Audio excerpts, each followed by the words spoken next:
আসসালামু আলাইকুম বন্ধুরা, এই গল্পের প্রথম সিজন আপলোড করা হয়েছিল। এখন এ টু জেড একসাথে করা হলো। প্লিজ হুমায়ুন, তুমি আমার এমন সর্বনাশ করো না প্লিজ। সাদিয়া, এসব মিথ্যে। তোর লজ্জা করে না? ঘরে বউ রেখে অন্য একটা মেয়ের সাথে জোর করে। ছি ছি। প্লিজ বিশ্বাস করো, এসব সাজানো নাটক। সাদিয়া তার পা থেকে জুতোটা খুলে আমার গালে সজোরে একটা বাড়ি মারলো। এত জোরে বাড়িটা মেরেছে, আমার ঠোঁট কেটে রক্ত বেরিয়ে গেছে। আর সবাই আমাদের দিকে তাকিয়ে আছে। সাদিয়া আমাকে একটার পর একটা বাড়ি দিয়ে যাচ্ছে। এভাবে প্রায় 8-10টা বাড়ি দিল জুতো দিয়ে। নীলা, তুই এইদিকে আয়, আর তোর প্রতিশোধ তুই নিজে নে। আমার সারা গাল কেটে রক্ত পড়ছে। 2 গাল পুরোটা কেটে গেছে, কেটে রক্ত পড়ছে। চল তোকে প্রিন্সিপাল স্যারের কাছে নিয়ে যাই। প্রিন্সিপাল স্যার মানে আমার শ্বশুর। তারপর তারা আমাকে কলার ধরে সেখানে নিয়ে গেল। এতক্ষণে প্রিন্সিপাল স্যারও জেনে গেছে আমি যাওয়ার পরেই। তোমাকে আমি ভালো ছেলে ভাবতাম, কিন্তু তোমার ভালোর মুখোশের আড়ালে যে এরকম একটা বাজে চরিত্র লুকিয়ে আছে সেটা আজকে তুমি আমাদেরকে সবাইকে দেখিয়ে দিলে। এই নোটিসি, আর আমার মেয়ে আজকে থেকে আর তোমার বাড়িতে যাবে না। এখন তুমি আসতে পারো। কলেজের ক্যাম্পাসে বসে একটার পর একটা সিগারেট খেয়ে যাচ্ছি। না আছে আমার চুলের ঠিক, আর না আছে কাপড়ের ঠিক। দেখতে একদম খ্যাতমার্কা। সবসময় আমি আগোছালো হয়েই থাকি। এমন সময় পাশ দিয়ে একটা মেয়ে যাচ্ছিল, যতটুকু সম্ভব প্রিন্সিপালের মেয়ে হবে। মেয়েটা এসেই আমাকে একটা থাপ্পড় মারলো। এই ছোট লোকের বাচ্চা, তুই জানিস না ক্যাম্পাসে সিগারেট খাওয়া নিষেধ? তারপরে সিগারেট খাচ্ছিস কেন? আমি এক হাত দিয়ে গালে হাত দিয়ে আছি, আর অন্য হাত দিয়ে সিগারেট খাচ্ছি। আমি তো চুপ হয়ে সিগারেট খেয়ে যাচ্ছি। ওই খ্যাত গিয়েও ভূতের বাচ্চা, তোকে সিগারেট খেতে না করেছি না? তারপরও তুই খাচ্ছিস। চিনিস আমি কে? আমি এবারও চুপ। বুঝেছি, তোকে আরো একটা থাপ্পড় না দিলে তোর মুখ দিয়ে কথা বের হবে না। কথাটি বলেই মেয়েটি আমাকে কষে একটা থাপ্পড় মারলো। তারপর আমি একদম কোনো কথা ছাড়া চুপচাপ বসে আছি। তখন মেয়েটি আরও রেগে যায়, আর আমাকে আবারও থাপ্পড় মারতে চায়। তখনই পিছন থেকে একটা মেয়ে ডাক দিল, এই সাদিয়া, কি করছিস? সাদিয়া থেমে গেল। মেয়েটি সাদিয়ার কাছে এসে বলল, আরে, তুই এই ছেলেটাকে মারছিস কেন? দেখিস না, আমি তাকে ক্যাম্পাসে বসে সিগারেট খেতে না করেছি, তারপরেও কোনো কথা না বলে সেই থেকে সিগারেট খেয়েই যাচ্ছে। আরে, এই ছেলেটা এরকমই, কারোর সাথে কোনো কথা বলে না। অনেকেই থাকে ক্যাম্পাসে সিগারেট খেতে না করেছে, এমনকি অনেক মারছেও, কিন্তু সে কারোর কথা শুনে না, সিগারেট খেয়েই যায়। তাই এখন আর তাকে কেউ কিছু বলে না। আচ্ছা, তাহলে ছেলেটা কথা বলো না কেন? আমি তো তাকে দুইটা থাপ্পড় দিলাম, সে উল্টো কোনো কথা বা প্রতিবাদ করলো না কেন? সেটা আজ পর্যন্ত কেউ বলতে পারে না। ছেলেটা কি আগেও এরকম ছিল? আরে না, আগে কত দুষ্টামি করতো, সবসময় হাসি খুশিতে থাকতো, আর সিগারেটের নামটা পর্যন্ত শুনতে পারতো না। কিন্তু আজকে প্রায় 1 বছর হলো তার এই অবস্থা। কেউ বলতে পারে না কেন সে এভাবে থাকে। ওহো, তারপর সাদিয়ার মেয়েটি ক্লাসে চলে যায়। আর হ্যাঁ, আপনাদের তো পরিচয়টাই দেওয়া হয়নি। আমার নাম হুমায়ুন। আমার ব্যাপারে আর কিছু বলবো না, গল্প পড়তে থাকেন, এমনি বুঝে যাবেন। আর একটু আগে যে মেয়েটি আমাকে থাপ্পড় মেরে দিল, তার নাম হলো সাদিয়া। তার বাবা কলেজের প্রিন্সিপাল, আজই নতুন কলেজে এসছে। হয়তো বা অন্য কলেজ থেকে ট্রান্সফার নিয়ে এসেছে। আর কিছু বলা দরকার নেই, আপনারা আস্তে আস্তে বুঝতে পারবেন। এখনও ক্লাস শুরু হয়নি, তাই সাদিয়া আর তার বান্ধবীরা মেরে ক্লাসের ভিতরে আড্ডা দিচ্ছে। কিছুক্ষণ পর ক্লাসে স্যার আসলো। এরপরেই আমি ক্লাসে ঢুকলাম। ঢুকতেই, I am coming sir. Yes come. আমি গিয়ে পেছনের বেঞ্চে বসে পড়লাম আর পড়ার মনোযোগ দিচ্ছিলাম। এমন সময় স্যার সাদিয়াকে দাঁড় করালো। সাদিয়া, সামনে আসো। জি স্যার।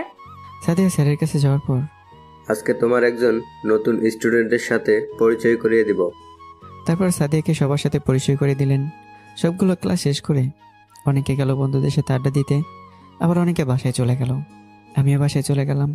কলেজ থেকে বাসা বেশি একটা দূরে না, তাই হেঁটে হেঁটে চলে যাই। আর যাওয়ার সময় হোটেল থেকে কিছু খাবার নিয়ে যাই। বাসায় গিয়ে ফ্রেশ হয়ে খাবারটা খেয়ে একটা রুমের মধ্যে ঢুকে পড়ি। আর রুমে ঢুকে সব বাতি বন্ধ করে দিই। অন্ধকার রুমে শুয়ে থাকি। আমার সবসময় একা থাকতে ভালো লাগে। একা একা সময় কাটানো এমন একটা গুণ যেটা সবার মধ্যে থাকে না।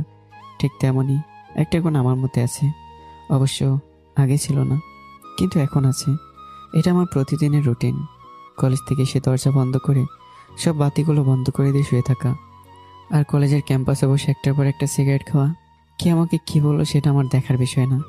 আরেকটা জিনিস হয়তো আপনাদের খুব ভাবাচ্ছে, যে আমার পড়াশোনার টাকা পাই কোত্থেকে। আমার বাবা যে টাকা রেখে গেছে সেটা দিয়ে সারা জীবন বসে থেকেও আমার জীবন পার করে দিতে পারবো অনায়াসে। পরের দিন আমি আবারও কলেজে যাই। একটার পর একটা সিগারেট জ্বালাচ্ছি আর শূন্যের মধ্যে সিগারেটের ধোঁয়াগুলোকে হাওয়া করে দিচ্ছি। সবাই আমার পাশ কেটে চলে যায়, কেউ আমার সাথে কথা বলতে আসে না। আর আসবেই বা কেন? আমি তো কারো কথার কোনো জবাবই দেই না। আর দেখতে তো খ্যাতমার্কা, খ্যাত ছেলেদের তো এমনিতে কোনো দামই নেই এই আমাদের সমাজে। এভাবে প্রায় এক সপ্তাহ কেটে গেল আর সব কিছু আগের মতো চলতে লাগলো। কিন্তু সাদিয়ার মনে কেমন যেন একটা খটকা লেগে আছে। সাদিয়া সবসময় ভাবে যে 1 বছর আগে এমন কি হয়েছিল আমার সাথে যে আমি এমন অদ্ভুত টাইপের হয়ে গেলাম, আর ভাবছে যে সেটা তা জানতেই হবে। পরদিন সে আগের মতো আমি সিগারেট খাচ্ছি। সময়ের গতিতে সময় চলছে। এমন সময় কোত্থেকে যেন সাদিয়া আসলো আমার কাছে এসে। এই যে মিস্টার, কেমন আছেন? আমি চুপ করে আছি। এই হ্যালো, আমি কিন্তু আপনাকে কিছু বলছি। আমি এবারও চুপ। Are you crazy? Why don't you talk? নিঃসঙ্গতা, একাকিত্ব, নিস্তবতা, এই 3টে শব্দ মিলেই হচ্ছে মানুষের জীবন। তার মধ্যে আমি একজন। একটা মানুষ একা থাকতে লাইক করে, তাকে একা থাকতে দিন। আশা করি বুঝতে পেরেছেন। আমি কি আপনার পাশে বসতে পারি? যদি আপনার কোনো প্রয়োজন থাকে তাহলে অবশ্যই বসতে পারেন। সাথে আমার কাছে বসলো আর বলল, আপনার নামটা কি জানতে পারি? আপনার? জি, সাদিয়া। আসলে ওই দিনের জন্য আমি সরি। ওই দিন আপনাকে না বুঝে থাপ্পড় মেরেছিলাম। It's okay. আর ওই দিন আপনার কোনো দোষ ছিল না। আমি সিগারেট খাচ্ছিলাম বলে আপনি থাপ্পড় দিয়েছিলেন, আর এগুলো আমি অভ্যস্ত হয়ে গেছি। আচ্ছা, আমরা কি ফ্রেন্ড হতে পারি? আমি চুপ করে আছি। কি হলো, কিছু বলেন না কেন? সরি। কিসের সরি? আমার কোনো ফ্রেন্ড দরকার নেই। কথাটা বলে সাদিয়াকে আর কোনো কথা বলার সুযোগ না দিয়ে সেখান থেকে উঠে বাসায় চলে আসলাম। আর সে আগের মতো অন্ধকার রুমে শুয়ে পড়লাম। আর এদিকে সাদিয়া মনে মনে ভাবছে, কালকে কলেজে আসলে তাকে আমার ফ্রেন্ড বানাবই। আর এরকম অদ্ভুত আচরণের পেছনে লুকিয়ে থাকা অতীত আমাকে জানতেই হবে। কিছু তো একটা ঘটেছে এই ছেলেটার সাথে। মনে মনে বলল আর একটু মুচকি হাসলো। পরের দিন আমি ঠিক আগের মতো কলেজে আসি আর সাদিয়া আমার কাছে আসে। এই যে মিস্টার, কেমন আছো? আমি চুপ করে আছি। সাদিয়া রেগে গিয়ে আমার হাত থেকে সিগারেটটা টান দিয়ে ফেলে দিল আর বলতে লাগলো, এই তোমার সমস্যা কি? হ্যাঁ, তোমাকে কিছু জিজ্ঞেস করলে তার জবাব দাও না কেন? আমাকে কি মানুষ মনে হয় না তোমার? ও বুঝেছি, পাশে সুন্দরী মেয়ে বসে নিজের থেকে কথা বলতে চাইলে ভাব বেড়ে যায়, তাই না? চুপচাপ এখানে বসে থাকো, আর একটা সিগারেট ধরালে কানের নিচে ঠস করে একটা থাপ্পড় দিব। সাদিয়া একদমই কথাগুলো বলে ফেললো আর আমি অবাক দৃষ্টিতে তার দিকে তাকিয়ে থাকলাম। এভাবে কিছুক্ষণ নীরবতা পালন করা হলো। হঠাৎ সাদিয়া নীরবতা ভেঙে বলে উঠলো, এই চলো, আজকে এক জায়গায় ঘুরতে যাব। আমি কোনো কথা বললাম না। আর সাথে আমার হাত ধরে টেনে নিয়ে যেতে লাগলো। একটা রিক্সা আসলো আর সেই রিক্সাতে আমরা দুজনে যাচ্ছি। দুজনের মধ্যে কোনো কথা নেই। কিছুক্ষণ পর আমরা রিক্সা থেকে নেমে ভাড়া দিয়ে হাঁটতে হাঁটতে একটা নদীর পাড়ে গেলাম। আর এদিকে আমি তো অবাকের পর অবাক হয়ে যাচ্ছি। এই মেয়েটা করছেটা কি? হাত ধরে এই নদীর পাড়ে নিয়ে আসলো কেন? তারপর সাথে আমার হাতটা ধরে বসালো। কেমন লাগছে জায়গাটা? ভালো, বাট আপনি আমাকে এখানে নিয়ে আসলেন কেন? এমনি। কেন, খারাপ লাগছে নাকি? না, ভালো লাগছে। ভালো লাগার কারণ হচ্ছে জায়গাটা খুব নিস্তব্ধ ও নীরব হয়ে আছে। আর আপনারা হয়তো বা আগে থেকে জানেন আমি একাকিত্ব পছন্দ করি। আচ্ছা, তাহলে এখন থেকে আমরা ফ্রেন্ড। হাত বাড়িয়ে দিয়ে বলল, কিন্তু আমি চুপ হয়ে গেলাম। হ্যান্ডশেপ করলাম না। সাথীও জোর করে আমার হাতটা টান দিয়ে হ্যান্ডশেপ করে নিল। এই ছেলে, তোমার ফ্রেন্ড হতে সমস্যা কি? হ্যাঁ, সরি, আমি আসলে মেয়েদের থেকে দূরে থাকতে চাই। কথাটা শুনে সাদিয়ার মনটা খারাপ হয়ে গেল আর ভাবছে কিছু তো একটা কারণ আছে, নাহলে মেয়েদের থেকে দূরে থাকতে চাইবো কেন? আমি এত কিছু বুঝি না। আজকে থেকে তুমি আমার ফ্রেন্ড, আর এখন থেকে আপনি করে বলবি না, তুই অথবা তুমি করে বলবি, ঠিক আছে? আমি কিছুক্ষণ ভাবলাম, তারপর হ্যাঁ সূচক মাথা নাড়ালাম। সাদিয়া খুব খুশি হলো। এভাবে এখানে কিছুক্ষণ বসে থাকলাম। আমি কথা না বলা সত্ত্বেও সাদিয়া আমার সাথে কথা বলে এক প্রকার জোর করেই। এভাবে 1 মাস চলে গেল। এখন সাদিয়া আর আমি মোটামুটি ফ্রি। এখন আমি ক্যাম্পাসে বসে সিগারেট খাই ঠিকই, কিন্তু সেটা সাদিয়ার চোখের আড়ালে। সাদিয়াকে দেখতে পেলেই সিগারেট ফেলে দিই। একদিন রাতে আমার মোবাইলে কল আসলো। স্ক্রিনের দিকে তাকিয়ে দেখলাম সাদিয়া কল দিয়েছে, তাই রিসিভ করলাম। কি রে, এত সময় লাগে কল রিসিভ করতে? ঘুমিয়ে গেছিলাম। তা বল, এত রাতে কল কেন দিলি? রাতে খেয়েছিস? আচ্ছা, কালকে তাড়াতাড়ি কলেজে আসিস, এক জায়গায় ঘুরতে যাব। আচ্ছা। আচ্ছা, তাহলে ঘুমিয়ে যা। Good night. Good night. আমি ঘুমিয়ে পড়লাম। সকালে উঠে রেডি হয়ে খেয়ে দিয়ে কলেজে চলে গেলাম। গিয়ে দেখি সাদি এক কোণে বসে আছে। মনে হচ্ছে অনেক আগে এসেছে। আর আমার জন্য অপেক্ষা করছে। আল্লাহ জানে আজ আমার কপালে কি আছে। একটু দুষ্টুমি করা যাক। আস্তে আস্তে সাদিয়ার কাছে গিয়ে পেছন থেকে তার চোখ দুটো আমার হাত দিয়ে ডেকে দিলাম। সাদিয়া অনেক চেষ্টা করছে ছাড়াতে। এই হুমায়ুন, ছাড় বলছি, ছাড়। তুই কিভাবে বুঝলি যে এটা আমি ছিলাম? তোর হাতের স্পর্শ পেয়ে বুঝেছি যে এটা তুই ছাড়া অন্য কেউ না। আচ্ছা, কোথায় যেন যাবি বলছিলি? চল। তারপর সাদিয়ার আমি একটা রিক্সা উঠলাম। সামনে একটা ফুচকার দোকান দেখা যাচ্ছে, তাই সাদিয়া রিক্সাওয়ালা মামাকে ভাড়া দিয়ে নেমে চলে আসলো। কিরে, এখানে নামলি কেন? আমি ফুচকা খাবো। চল তাহলে। তারপর ফুচকাওয়ালা মামাকে বললাম 2 প্লেট ফুচকা দিতে। এর মধ্যে 1 প্লেটই শুধু মরিচ দিয়ে দিতে, আর তার কাছে যত পানি আছে সব পানি ফেলে দিতে। কথাগুলো বলে ফুচকাওয়ালা মামাকে কয়েকটা টাকা হাতে ধরিয়ে দিলাম আর বললাম, মামা বেশি মরিচটা দিবেন ওই মেয়েটার হাতে, মানে সাদিয়ার হাতে। ফুচকা খাওয়া খুব শখ, তাই না? এখন বুঝবি ফুচকা খেতে কেমন লাগে। ফুচকা মুখে দিতেই ঝালে তার মুখ পুড়েই যাবে, পানিও পাবি না খাওয়ার জন্য। তখন বুঝবি। কথাগুলো ভাবতেই কেমন একটা হাসি পাচ্ছে। সাদিয়া মনে হয় ঝালে পাগল হয়ে যাবে। কিরে, এমন পাগলের মতো হাসছিস কেন? কই না তো। এই রে, সাদিয়া আবার বুঝে গেল না তো। দূর, এত জোরে কেন যে হাসতে গেলাম। এমন সময় ফুচকাওয়ালা মামা ফুচকা নিয়ে আসলো। সাদিয়ার হাতে 1 প্লেট আর আমার হাতে 1 প্লেট দিল। আমি তো অপেক্ষায় আছি সাদিয়া কখন খাওয়া শুরু করবে আর কখন সাদিয়া ড্যান্স থুকো দৌড়ানি শুরু হবে। তখন আমার ভাবনা পুরোটা মিথ্যা প্রমাণ করে সাদিয়া খাওয়া শুরু করলো। কি, এটা কিভাবে পসিবল? সাদিয়া তো একটার পর একটা খেয়ে যাচ্ছে, কিন্তু কিছু তো হচ্ছে না। এমন সময় সাদিয়া আমার দিকে তাকিয়ে দেখে আমি তার দিকে তাকিয়ে আছি। কিরে, এমন করে কি দেখছিস? কই কিছু না তো। তাহলে হা করে না তাকিয়ে তাড়াতাড়ি খাওয়া শুরু কর। আমি একটা ফুচকা আমার মুখে দিতেই যেন আমার মুখটা ঝালে জ্বলে যাচ্ছিল। আমি তাড়াহুড়ো করে ফুচকাটা মুখ থেকে ফেলে দিলাম। কিরে, কি হয়েছে? পানি। সাদিয়া বুঝতে পারলো আমার ঝাল লেগেছে, তাই সে দৌড়ে ফুচকালাম আমার কাছে গেল। এই মামা, তাড়াতাড়ি পানি দেন তো। ম্যাডাম, পানি তো নাই। কি বলেন, ফুচকার দোকানে পানি নাই? ফালতু লোক কোথাকার। সাদিয়া দেরি না করে তাড়াতাড়ি আমার কাছে আসলো। এই চল আমার সাথে। সাদিয়া আমাকে টানতে টানতে একটা ঝোপের মাঝে নিয়ে গেল। নিয়ে কোনো কথা নেই সোজাটা ঠোঁট জোড়া আমার ঠোঁটে ডুবিয়ে দিল। তারপর 2 মিনিট পর ছাড়লো। কি রেজাল্ট কমেছে? একটু কমেছে। কথাটা বলার পর সাদিয়ার দুষ্টু ঠোঁট জোড়া আমার ঠোঁটে আবারও ডুবিয়ে দিল। আর ঠিক আগের মতোই আবারও কিস করছে। আমারও মনের মাঝে আলাদা একটা ফিলিংস কাজ করতে লাগলো। এভাবে 3-4 মিনিট পর সাদিয়া ছেড়ে দিল। কি রে, কমেছে?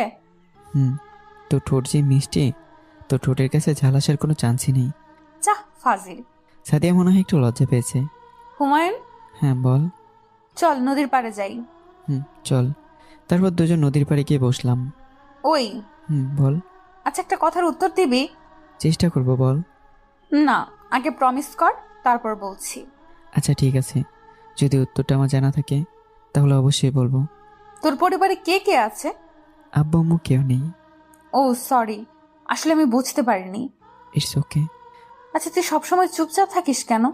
আমি অনেকের কাছ থেকে শুনেছি তুই নাকি আগে অনেক দুষ্টু ছিলি, সবসময় হাসি খুশি থাকতি, মেয়েদেরকে বিরক্ত করতি। তোর জ্বালায় নাকি অনেকে কলেজে আসা পর্যন্ত বন্ধ করে দিয়েছে। আর সেই তুই এতটা চেঞ্জ হয়ে গেলি কিভাবে? অনেক ঘটনা, এত কিছু কিভাবে বলবো? সংক্ষেপে বলে ফেল প্লিজ। আচ্ছা শোন তাহলে। আজ থেকে 1 বছর আগে আমি ফেসবুকে টুকটাক লেখালেখি করতাম। তখন একটা মেয়ের সাথে আমার মেসেজে কথা হয়। মেয়েটার নাম ছিল নীলা। একদিন রাতে নীলা মেসেজ করলো। কি রে বাদর, কি করছিস? বাদরনির মেসেজে রিপ্লাই দিচ্ছি। বাদর নিয়ে আবার কি? আরে দোস্ত, আমি যদি বাদর হই তাহলে তুইও বাদরনি, বুঝেছিস? তুই এত ফাজিল কেন রে? যার এত সুন্দর একটা বান্ধবী আছে সে তো একটু ফাজিল হবেই, না হলে তাকে পটাবে কি করে? কিন্তু আমি তো পড়বো না। তোকে মাথার উপর তুলে একটা আচার দেব, তাহলে তুই এমনিতেই ঠাস করে পটে যাবি। আমাকে আচা দিতে চাইলে আমি তোর গলায় 2 হাত জড়িয়ে ধরবো, তখন তুই আমার সাথে মাটিতে পড়ে যাবি। তুই যদি নিজে নিজে পটে যাস তাহলে আর আচার দেবো কেন? তুই যদি আমার গলায় জড়িয়ে ধরিস তাহলে তো তুই এমনিই পড়ে গেছিস। না মানে তুই আমার প্রেমে পড়েই তো আমাকে জড়িয়ে ধরেছিস, আর না হলে কি আর আমাকে জড়িয়ে ধরতেই, তাই না? তাহলে একবার ভেবে দেখ তুই পটে গেছিস কিনা। তোর সাথে কথা বলাই আমার ভুল হয়েছে, তুই শুধু কথা পেঁচাস। তাহলে কথা বলিস কেন? থাকতে পারি না তাই। সাম টু ইউ। রাতে খেয়েছিস? না এখনো খাইনি, পরে খাবো। তুই? এভাবে আমরা কিছুক্ষণ কথা বলে ঘুমিয়ে পড়ি। আবার সকালে নীলার দেওয়া কলের শব্দে প্রতিদিন এভাবেই ঘুম ভাঙে। এভাবেই যাচ্ছিল আমাদের দিন। আমি তার প্রতি অনেকটা দুর্বল হয়ে পড়লাম, কারণ নীলা আমার এত কেয়ার করতো যা বলে প্রকাশ করার মতো না। আর আপনারা হয়তো জানেন যে একটা মানুষকে বেশি করে কেয়ার করলে, সবসময় তার খোঁজখবর রাখলে, সে মানুষটা এমনিতে আপনার উপর দুর্বল হয়ে পড়বে। ঠিক তেমনটা আমার সাথে ঘটেছে। এখন আমি নীলার সাথে কথা না বলে থাকতে পারি না, নীলা আমার সাথে কথা না বলে থাকতে পারে না। আমার সবসময় মনে হতো যে আমি এখন নীলাকে প্রপোজ করে দিই, কিন্তু পরে কিছু একটা ভেবে প্রপোজ করা হয় না। সেটা হলো, সে যদি আমায় ফিরিয়ে দেয় আর আমাদের বন্ধুত্বটা নষ্ট হয়ে যায়, সেভাবে আর মনের মধ্যে জমে থাকা ভালোবাসার কথাটা আর প্রকাশ করা হয় না। একদিন সুযোগ বুঝে তাকে প্রপোজ করেই ফেললাম, আর সে আমাকে সাড়া দিয়ে প্রপোজ অ্যাকসেপ্ট করে নিল। সেদিন সারা রাত তার সাথে কথা বলেছিলাম, আর অনেক ভালো লাগছিল আমার, কারণ যাকে ভালোবাসি সে আমাকে ভালোবাসে। এভাবে চলতে লাগলো আমাদের রিলেশন। প্রায় 1 বছর শেষ হয়ে গেল আমাদের রিলেশনের। কীভাবে যে জীবন থেকে 1টা বছর পার হয়ে গেছে কিছুতেই বুঝতে পারিনি। এখন তো 24 ঘন্টার ভিতর 12 ঘন্টায় নীলার সাথে কথা হয়। নীলার সাথে কথা না বলে আমি থাকতেই পারতাম না। একদিন রাতে নীলা কল দিল। নীলা কান্না করতে লাগলো। কি হয়েছে আমার কলিজাটার? তুমি কাঁদছো কেন জান? নীলা আরও জোরে কান্না করতে লাগলো। নীলার কান্না আমার একদম সহ্য হচ্ছিল না, কারণ নীলা কান্না করলে আমি নিজেকে ঠিক রাখতে পারতাম না। কি হয়েছে তোমার কলিজা? প্লিজ তুমি কান্না করো না, তাহলে যে আমিও কান্না করে দেব। দুপুর থেকে তোমাকে কতবার কল দিয়েছি, তুমি কল রিসিভ করো না কেন? আবার এখন বলছি কি হয়েছে? তাহলে এই ব্যাপার। আসলে ঘুমিয়ে গেছিলাম, রাতে ঘুমাতে পারিনি তো তাই। আচ্ছা হুমায়ুন, একটা কথা বলি। একটা কেন, 1000টা বলো। আমি যদি মরে যাই তাহলে কি তুমি আমার জন্য কান্না করবা? নীলার কথা শুনে আমার চোখে পানি চলে আসলো। নিজেকে আর আটকে রাখতে পারলাম না, কান্না করেই দিলাম। আর সাথে সাথে কলটা কেটে দিলাম। মোবাইলটা বন্ধ করে বাল্বগুলো বন্ধ করে দিয়ে অন্ধকার রুমে শুয়ে শুয়ে ভাবছি, নীলা তুমি হঠাৎ করে এগুলো বললে কেন? হ্যাঁ, তুমি কি মনে করো তুমি মারা গেলে আমি বেঁচে থাকবো? আরে পাগলি, তুমি যদি মারা যাও তাহলে আমি কার জন্য বেঁচে থাকবো? হ্যাঁ, কে আমাকে সকালে জান কলিজা বাবু বলে আমার ঘুম ভাঙাবে? তুমি যেদিন মারা যাবে সেদিন আমি পৃথিবীর মায়া ত্যাগ করে তোমার কাছে চলে আসবো। কথাগুলো ভাবছি আর একটু পরে ঘুমিয়ে গেলাম। সকালে উঠে থেকে 10টা বেজে গেছে। ব্যাপার কি, নীলা আজকে কল দিল না কেন? প্রতিদিন তো সকাল 7টার সময় কল করে কান ঝালাফালা করে দেয়, তাহলে আজকে কল দিল না কেন? মোবাইলটা হাতে নিয়ে দেখি সুইচ অফ করা। ও হ্যাঁ, রাতে তো মোবাইল বন্ধ করেছিলাম। তাড়াতাড়ি মোবাইল অন করলাম, দেখি নীলা অনেকগুলো কল দিয়েছে। স্ক্রিনের দিকে তাকিয়ে দেখি নীলার নাম্বারটা বেশি উঠছে। কলটা রিসিভ করতেই নীলা ছোট বাচ্চাদের মতো করে কান্না করছে। কি ব্যাপার, কি হয়েছে?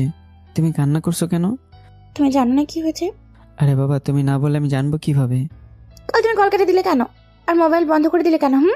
জানো আমি কতটা টেনশনে ছিলাম? তাহলে তুমি কালকে এরকম কথা বলছিলে কেন? তুমি জানো না তোমাকে ছাড়া আমি বাঁচবো না, তারপরেও কেন বললা? সরি বাবু। হুম। খেয়েছো? না, মাত্রই ঘুম থেকে উঠেছি। ও। এভাবে কিছুক্ষণ কথা বললাম, পরে কলটা কেটে দিলাম। আজকে আর কলেজে যাওয়া হলো না, তাই সারাদিন নীলার সাথে কথা বললাম। এভাবে আরও 1 মাসের মতো চলে গেল। 1 মাসে নীলা আগের থেকে অনেকটা চেঞ্জ হয়ে গেছে। আমার সাথে আগের মতো হেসে হেসে কথা বলে না, নিজের থেকে কল দেয় না। আবার আমি কল দিলে মাঝে মধ্যে ওয়েটিং, মাঝে মধ্যে ঢুকলেও কল রিসিভ করে না। সেই কখন থেকে নীলাকে কল দিয়ে যাচ্ছি, কিন্তু রিসিভ করার কোনো নাম খবরই নেই। রিং হচ্ছে ঠিকই, কিন্তু রিসিভ করছে না। যাক, তাহলে অবশ্যই রিসিভ করলো। হ্যালো কলিজা, কেমন আছো? ভালো। কল রিসিভ করছিলে না কেন? এমনিতেই কথা বলতে ইচ্ছে করছিল না তাই। আচ্ছা কলিজা, আমার সাথে একটু দেখা করতে পারবা? সময় নাই, পারবো না আমি। প্লিজ নীলা, একটু সময় কথা বলে চলে যাবা। অনেক রিকোয়েস্ট করার পর নীলা রাজি হলো। আমি একটা জিনিস নিয়ে খুব এক্সাইটেড যে নীলা আমার সাথে কথা না বলে থাকতে পারতো না, সে কীভাবে এতটা চেঞ্জ হয়ে গেল। নীলা আগে কখন এরকম ব্যবহার করেনি আমার সাথে, তাহলে এখন কেন এরকম করছে? মনে হয় নীলা নতুন কাউকে পেয়েছে, তাই সে চায় আমি তার সাথে কথা না বলি। কিন্তু নীলা তো এরকম মেয়ে না। আচ্ছা, কালকে সকালে দেখা হলে জিজ্ঞাসা করবো এসব করার মানে কি। সকালে ঘুম থেকে উঠে আমাদের প্রিয় জায়গাটায় চলে গেলাম। নীলা এখন আসেনি। আগে তো নীলা আমার আগে এসে বসে থাকতো, তাহলে আজকে এখন আসেনি কেন? 10 থেকে 15 মিনিট অপেক্ষা করার পর নীলা দেখা মিলল। নীলা আমার কাছে এসেই কি বলবো বলো? না মানে চলো আমরা ওই দিকটা গিয়ে বসি। নীলা বলল, সরি আমার হাতে তো সময় নেই, যা বলবে তাড়াতাড়ি বলো। আমি বললাম, নীলা তুমি আমার সাথে এরকম করো কেন? কই আগে তো এরকম করতে না, তাহলে এখন এতটা চেঞ্জ হলে কিভাবে? কেন তুমি কিছু বোঝো না? কি বুঝবো আমি? তোমাকে আমার সহ্য হয় না। তোমার কল আমার কাছে অনেক বিরক্তকর মনে হয়। আমি এসব থেকে মুক্তি চাই, প্লিজ তুমি আমাকে ভুলে যাও। কি বলছে এসব? আমি তোমাকে ছেড়ে কিভাবে বাঁচবো বলো? নীলার হাতটা ধরেই বললাম। তখনই নীলা তার হাতটা ঝাড়ি দিয়ে সারিয়ে নিল। এই তুই আমার হাত ধরলি কেন? তোকে বললাম না, এসব থেকে আমি মুক্তি চাই। আর কখনো আসবি না আমার সামনে, আর কখনো আমাকে কল করবি না, যত সব। কথাটা বলেই নীলা আমার কাছ থেকে চলে গেল। আর আমি নীলার যাওয়ার দিকে তাকিয়ে থাকলাম। কিভাবে পারলো নীলা আমার সাথে এমনটা করতে? আমি তাকে ছাড়া কিভাবে বাঁচবো? নীলা কেন এটা বুঝলো না যে আমার তাকে ছাড়া আর কেউ নেই? আমি কথাগুলো ভাবতে ভাবতে বাসায় চলে আসলাম। আর আমার রুমটা অন্ধকার করে দিয়ে শুয়ে থাকলাম। এদিকে নীলা তার রুমে গিয়ে, হুমায়ুন, আমাকে মাফ করে দিও প্লিজ। এছাড়া যে অনেক কিছু করার ছিল না, কারণ আমি যে মরণ ব্যাধি ক্যান্সারে আক্রান্ত। আমি চাই না আমার এই অভিশাপগ্রস্ত লাইফে তোমাকে জড়িয়ে তোমার জীবনটা শেষ করে দিতে। তোমার জীবন মাত্র শুরু, তুমি নতুন করে জীবন শুরু করো। আমি আজকে তোমাকে থাপ্পড় দিয়েছি, আমার এই হাত তোমাকে থাপ্পড় দিয়েছি, আমার এই হাত আর রাখবো না। কথাটা বলেই নীলা দেয়ালের সাথে তার হাত দিয়ে খুব জোরে ঘুষি দিতে লাগলো। এভাবে কিছু সময় চলার পর নীলার হাতটা রক্তাক্ত হয়ে গেল। নীলার বাবা মা তা দেখে ফেলে আর তাকে হসপিটালে নিয়ে যায়। পরে তারা জানতে পারে নীলা মরণবেদী ক্যান্সারে আক্রান্ত। পরে আর তাদের কিছুই করার থাকে না। এভাবে 7 সপ্তাহ চলার পর নীলা মারা যায়। আর আমি নিকোটিনের ধোঁয়ায় আস্তে আস্তে শেষ হতে লাগলাম। এবার চলুন বাস্তবে ফেরা যাক। আমার কথাগুলো শুনে সাথিয়া চোখে পানি চলে আসলো। কিরে, তোর চোখে পানি কেন? না, এমনি। কথাটা বলেই সাদিয়া তার চোখের পানি মুছে ফেললো। আমি বুঝতে পারলাম আমার কথা শুনে সাদিয়া অনেক কষ্ট পেয়েছে। সরি রে। দূর। আচ্ছা হুমায়ুন, তোকে একটা কথা বলি। বল। এই চিরকুটটা পর। কিসের চিরকুট এটা? খুলেই দেখ। আমি একটু অবাক হলাম, কারণ এটা কিসের চিঠি হতে পারে? দূর, এত না ভেবে খুলে দেখি। চিঠিতে যা লেখা ছিল, হুমায়ুন আমাকে মাফ করে দিও, আমি তোমাকে ইচ্ছে করে থাপ্পড়টা দিইনি। তুমি জানো তোমাকে থাপ্পড়টা দেওয়ার পর বাসায় এসে আমার হাত থেকে কতটা রক্ত বের করেছি। যতটা তুমি কষ্ট পেয়েছো তার থেকে বেশি কষ্ট আমি পেয়েছি। তোমার সাথে কেন এসব করলাম সেটা জানো? কারণ হলো আমি ক্যান্সারে আক্রান্ত, যেটা থেকে বাঁচা খুবই কঠিন ব্যাপার। আর আমি চাই না আমার জীবনে তোমাকে জড়িয়ে তোমার লাইফটাকে শেষ করে দিতে। আমি জানি তুমি যখন চিঠিটা পড়বা তখন আমি হয়তোবা সেই দূর আকাশে পাড়ি জমাবো। তুমি আমার জন্য কান্না করো না, আমার একটা কথা রাখবা। তুমি তোমার লাইফটাকে নতুন করে শুরু করো প্লিজ। আমি জানি আমাকে ছাড়া তুমি ভালো থাকতে পারবা না, তারপর আমার জন্য হলেও তোমার লাইফটাকে নতুন করে শুরু করো প্লিজ। তুমি ভালো থাকলে আমি সেই দূর আকাশে ভালো থাকবো। ভালো থেকো আর নিজের খেয়াল রাখো। আর হ্যাঁ, কাজ করার আগে খেয়ে নিও, আগে খাওয়া পরে কাজ, বুঝছো? ভালো থেকো। এতে তোমার কলিজা। পড়াটা শেষ করে আমি খুব জোরে কেঁদে উঠলাম। সেটা দেখে সাদিয়া তার চোখের পানি কন্ট্রোল করতে পারলো না। তার চোখ দিয়ে অযোধ্যায় পানি পড়ছে। তারপর সে বলল, দেখ হুমায়ুন, পৃথিবীতে অনেক মানুষ আছে তাদের ভালোবাসা পূর্ণতা পায় না। ঠিক তেমনি তোর ভালোবাসাটাও না হয় অপূর্ণই রয়ে গেল। আর আমি নীলার মামাতো বোন। নীলার মারা যাওয়ার কিছুক্ষণ আগেই চিঠিটা আমার কাছে দিয়েছে এবং বলেছে তোকে দিতে, কিন্তু তোর ছবিটা আর তার কাছ থেকে নিতে পারলাম না। অনেকদিন যাবত তোকে খুঁজেছি কিন্তু কোথাও পাইনি। এতদিন তোর সাথে আমার বন্ধুত্ব কিছুই বুঝতেই পারিনি। আমি যাকে খুঁজছি তুই সেই লোক। এখন তুই যদি নীলার ভালোবাসা চাস তো এইসব ছাইপাশ খাওয়া ছেড়ে নতুন করে জীবন শুরু কর। হ্যাঁ, আমি সবসময় নীলার ভালো চাই। এখন থেকে আমি আর কখনো এগুলো খাবো না, সবসময় হাসি খুশি থাকবো। তারপর দুজনে বাসায় চলে আসলাম। আমার অনেক কষ্ট হচ্ছে, কারণ আমার জীবন নষ্ট হবে বলে নীলা আমার সাথে সব অভিনয় করেছিল। আরে পাগলি, তুই যদি আমাকে আগে বলতি তাহলে আমি তোর সাথে চলে যেতাম। কেন তুই আমাকে বললি না যে তোর ক্যান্সার হয়েছে? রাতে সাথে গেলাম তারার সাথে কথা বলতে। আমার যখন মন খারাপ থাকে তখন আমি তারাদের সাথে কথা বলি। আমার আব্বু আম্মু গাড়ি অ্যাক্সিডেন্টে মারা গেছে, তখন থেকে আমি একদম একা। কিছুক্ষণ ছাদে থেকে চলে আসলাম। আমার রুমে এসে আমি বড়সড় একটা শখ খেলাম। এটা কিভাবে পসিবল? নীলা আমার বিছানায় শুয়ে আছে আর আমার দিকে এক দৃষ্টিতে তাকিয়ে আছে। আমি নীলাকে দেখে নিজেকে আর কন্ট্রোল করতে পারলাম না। কান্না করে নীলার কাছে গিয়ে নীলাকে জড়িয়ে ধরলাম আর বললাম, এই তুমি চলে আসছো? জানি তুমি আমাকে ছাড়া দূর আকাশে থাকতে পারবে না, হারিয়ে যেতে পারো না আমাকে ছাড়া। আজ থেকে তোমাকে আমি কোথাও যেতে দেব না। আমি তোমাকে জড়িয়ে ধরে জীবন পার করে দেব। বলো, তুমি আমাকে ছেড়ে যাবে না তো? দেখি কোনো উত্তর দিচ্ছে না। তখনই বুঝতে পারলাম যে এটা নীলা না। কোলবালিশকে জড়িয়ে ধরেছিলাম। ইস, এটা যদি নীলা হতো তাহলে কতই না ভালো হতো। সারা জীবন তাকে জড়িয়ে ধরে পার করে দিতে পারতাম। আজকে নীলাকে একটু বেশি মনে পড়ছে, কারণ আজকে তো আর অন্য দিনের মতো নিকটে নিয়ে দৌড়াচ্ছি না, তাই হয়তো বা বেশি মনে পড়ছে। তখনই আমার মোবাইলটা বেজে উঠলো। স্ক্রিনের দিকে তাকিয়ে দেখি সাদিয়া কল দিয়েছে। কলটা রিসিভ করলাম। কি রে, কি করছিস? এই তো ঘুমানোর প্রস্তুতি নিচ্ছিলাম। রাতে খেয়েছিস? হ্যাঁ খেয়েছি, তুই? আমিও খেয়েছি। এভাবে কিছুদিন চলে গেল। সাদিয়া সবসময় আমার কেয়ার করে। আমি আস্তে আস্তে নীলার কথা ভুলে যেতে লাগলাম। এখন নীলার কথা মনে পড়ে না বললেই চলে, কিন্তু সবসময় সাদের কথা ঠিকই মনে পড়ে। মানে সাদের প্রতি এক ধরনের দুর্বলতা কাজ করছে আমার ভিতর। সবসময় সাদিয়াকে নিয়ে ভাবি। সাদিয়াও আমার অনেক কেয়ার করে, তাই হয়তো সাদিয়ার প্রতি দুর্বলতা কাজ করে। মনে হয় সাদিয়াকে আমি ভালোবেসে ফেলেছি, কিন্তু বলতে পারছি না। কারণ পরে যদি সাদিয়া রাজি না হয়ে আমাদের বন্ধুত্বটা নষ্ট করে দিয়ে চলে যায়। এভাবে আরও 1 মাস চলে গেল। আমি সাদিয়ার সাথে কথা না বলে থাকতেই পারি না। সাদিয়াও সবসময় আমার সাথে কথা বলে। মোবাইলটা কাঁপছে, মনে হয় সাদিয়া কল দিয়েছে। কিরে, তোকে না বলছিলাম বাসায় গিয়ে করতে? মনে ছিল না, তাই দিতে পারিনি। আচ্ছা, তাড়াতাড়ি রেডি হয়ে তোদের বাসার নিচে আয়, এক জায়গায় ঘুরতে যাব, আর তোকে একটা সারপ্রাইজ দিব। কি সারপ্রাইজ? আগে নিচে আয়, তারপর বলবো। আচ্ছা তাহলে তুই 5 মিনিট দাঁড়া, আমি রেডি হয়ে আসছি। বলে কলটা কেটে দিলাম। আর রেডি হয়ে নিচে গিয়ে দেখি সাদিয়া বাইরে দাঁড়িয়ে আছে। কিরে, মুখটা এমন পেঁচার মতো করে আছিস কেন? আমি পেঁচা না। না তুই পেঁচা না, তুই হচ্ছিস পেতনি।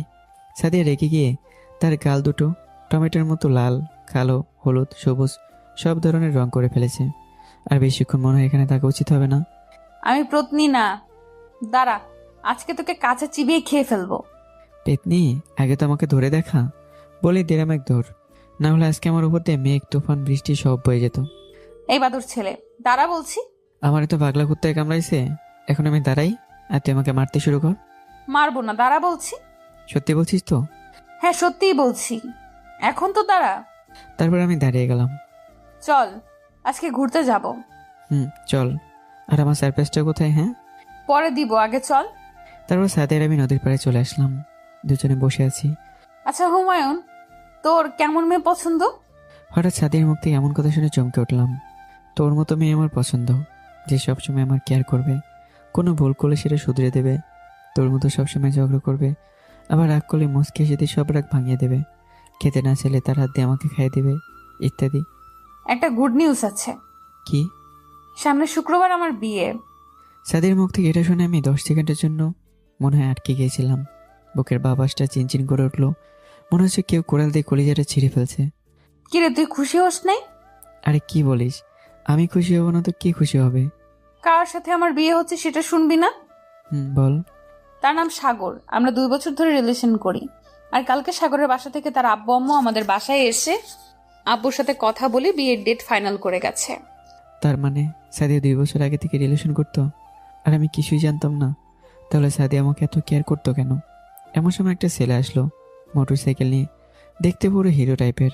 ছেলেটি মোটর সাইকেল থেকে নেমে, হ্যালো মাই ডিয়ার জান, কেমন আছো? আরে আমার কলিজাটা এসে পড়েছে নাকি? হুমায়ুন, ওর নাম সাগর, যার কথা তোকে একটু আগে বলেছি। আর সাগর, ও হলো হুমায়ুন। হ্যালো, আমি সাগর। হুমায়ুন। এভাবে কিছুক্ষণ কথা বলার পর, বেবি, আমার খুব পানির পিপাসা লাগছে। হুমায়ুন, এক দোকান থেকে 1 লিটার পানি নিয়ে আয় তো। আচ্ছা। সাদিয়া যেভাবে আমাকে বলল, মনে হয় আমাকে কাজ করার জন্য এখানে এনেছে। আমি দোকানে গিয়ে 1 লিটার পানির বোতল নিয়ে আসলাম। প্রায় 10 মিনিটের মতো লেগে গেল। কিরে, এত সময় লাগে? আমি কোনো কথা বললাম না।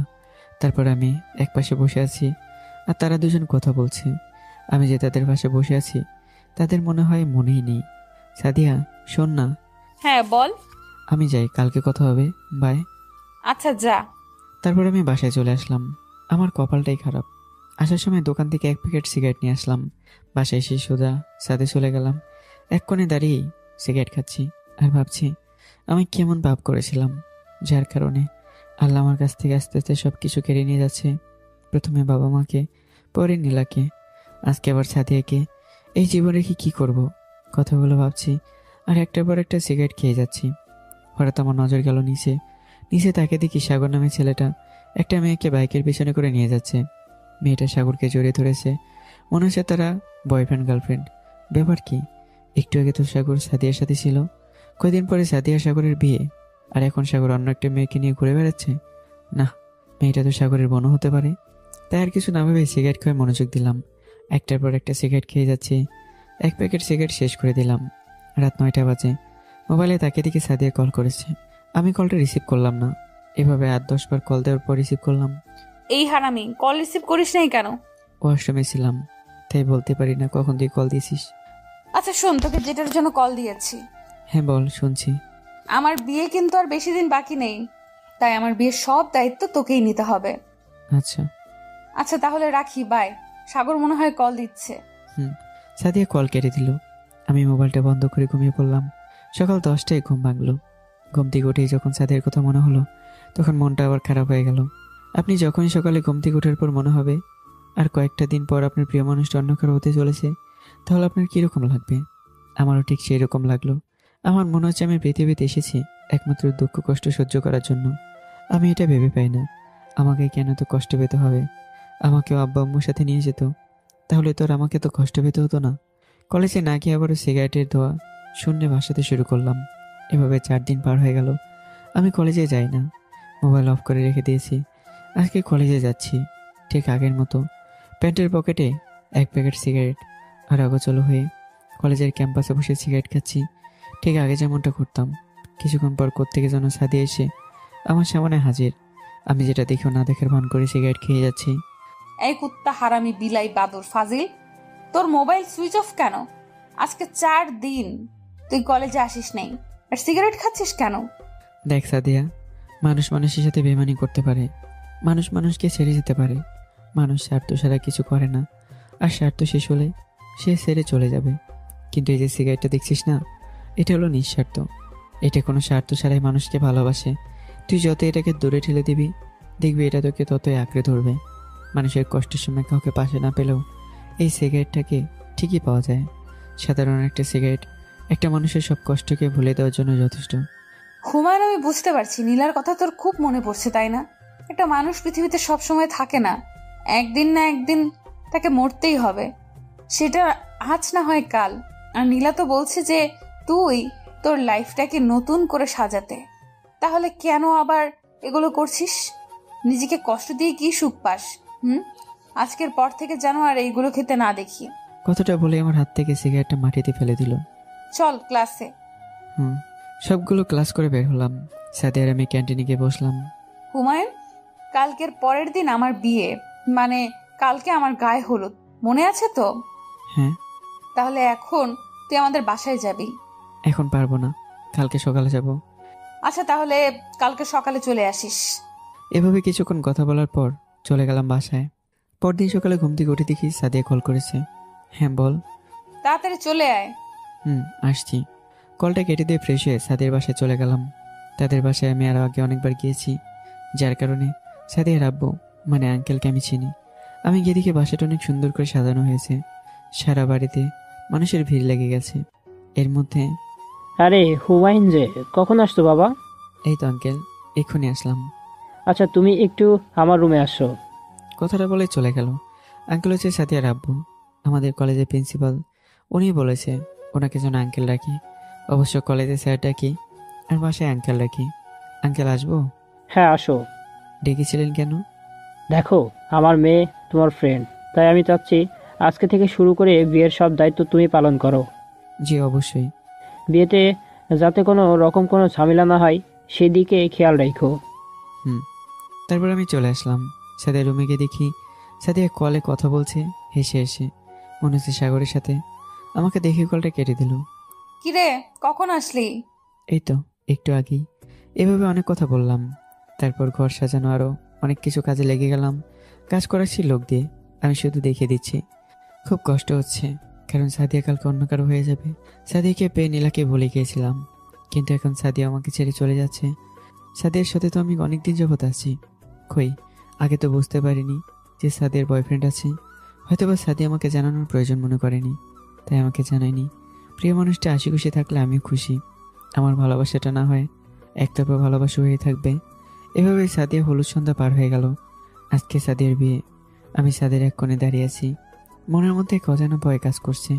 আজকের পর থেকে মনে হয় সাদিয়ার সাথে আর কোনো কথা হবে না, কারণ একজন ছেলে কখনো চাইবে না যে তার বউ অন্য কোনো ছেলের সাথে কথা বলুক। তাই হয়তো বা সাদিয়ার সাথে আর কোনো কথা হবে না। দুপুর ঘুরিয়ে এলো, কিন্তু বরযাত্রী আসার কোনো নামগন্ধই নেই। তাই আমি আঙ্কেলের রুমে গেলাম। গিয়ে দেখি আঙ্কেল একটু চিন্তিত। আঙ্কেল, আপনি কি কোনো বিষয় নিয়ে চিন্তিত? আমি রুমে ঢুকতেই উনি রুমের দরজাটা লাগিয়ে দিল। বাবা, তুমি আমার একটা কথা রাখবে? আর আঙ্কেল কি করছেন? আপনি তো আমার বাবার মতো, তো বলেন কি কথা?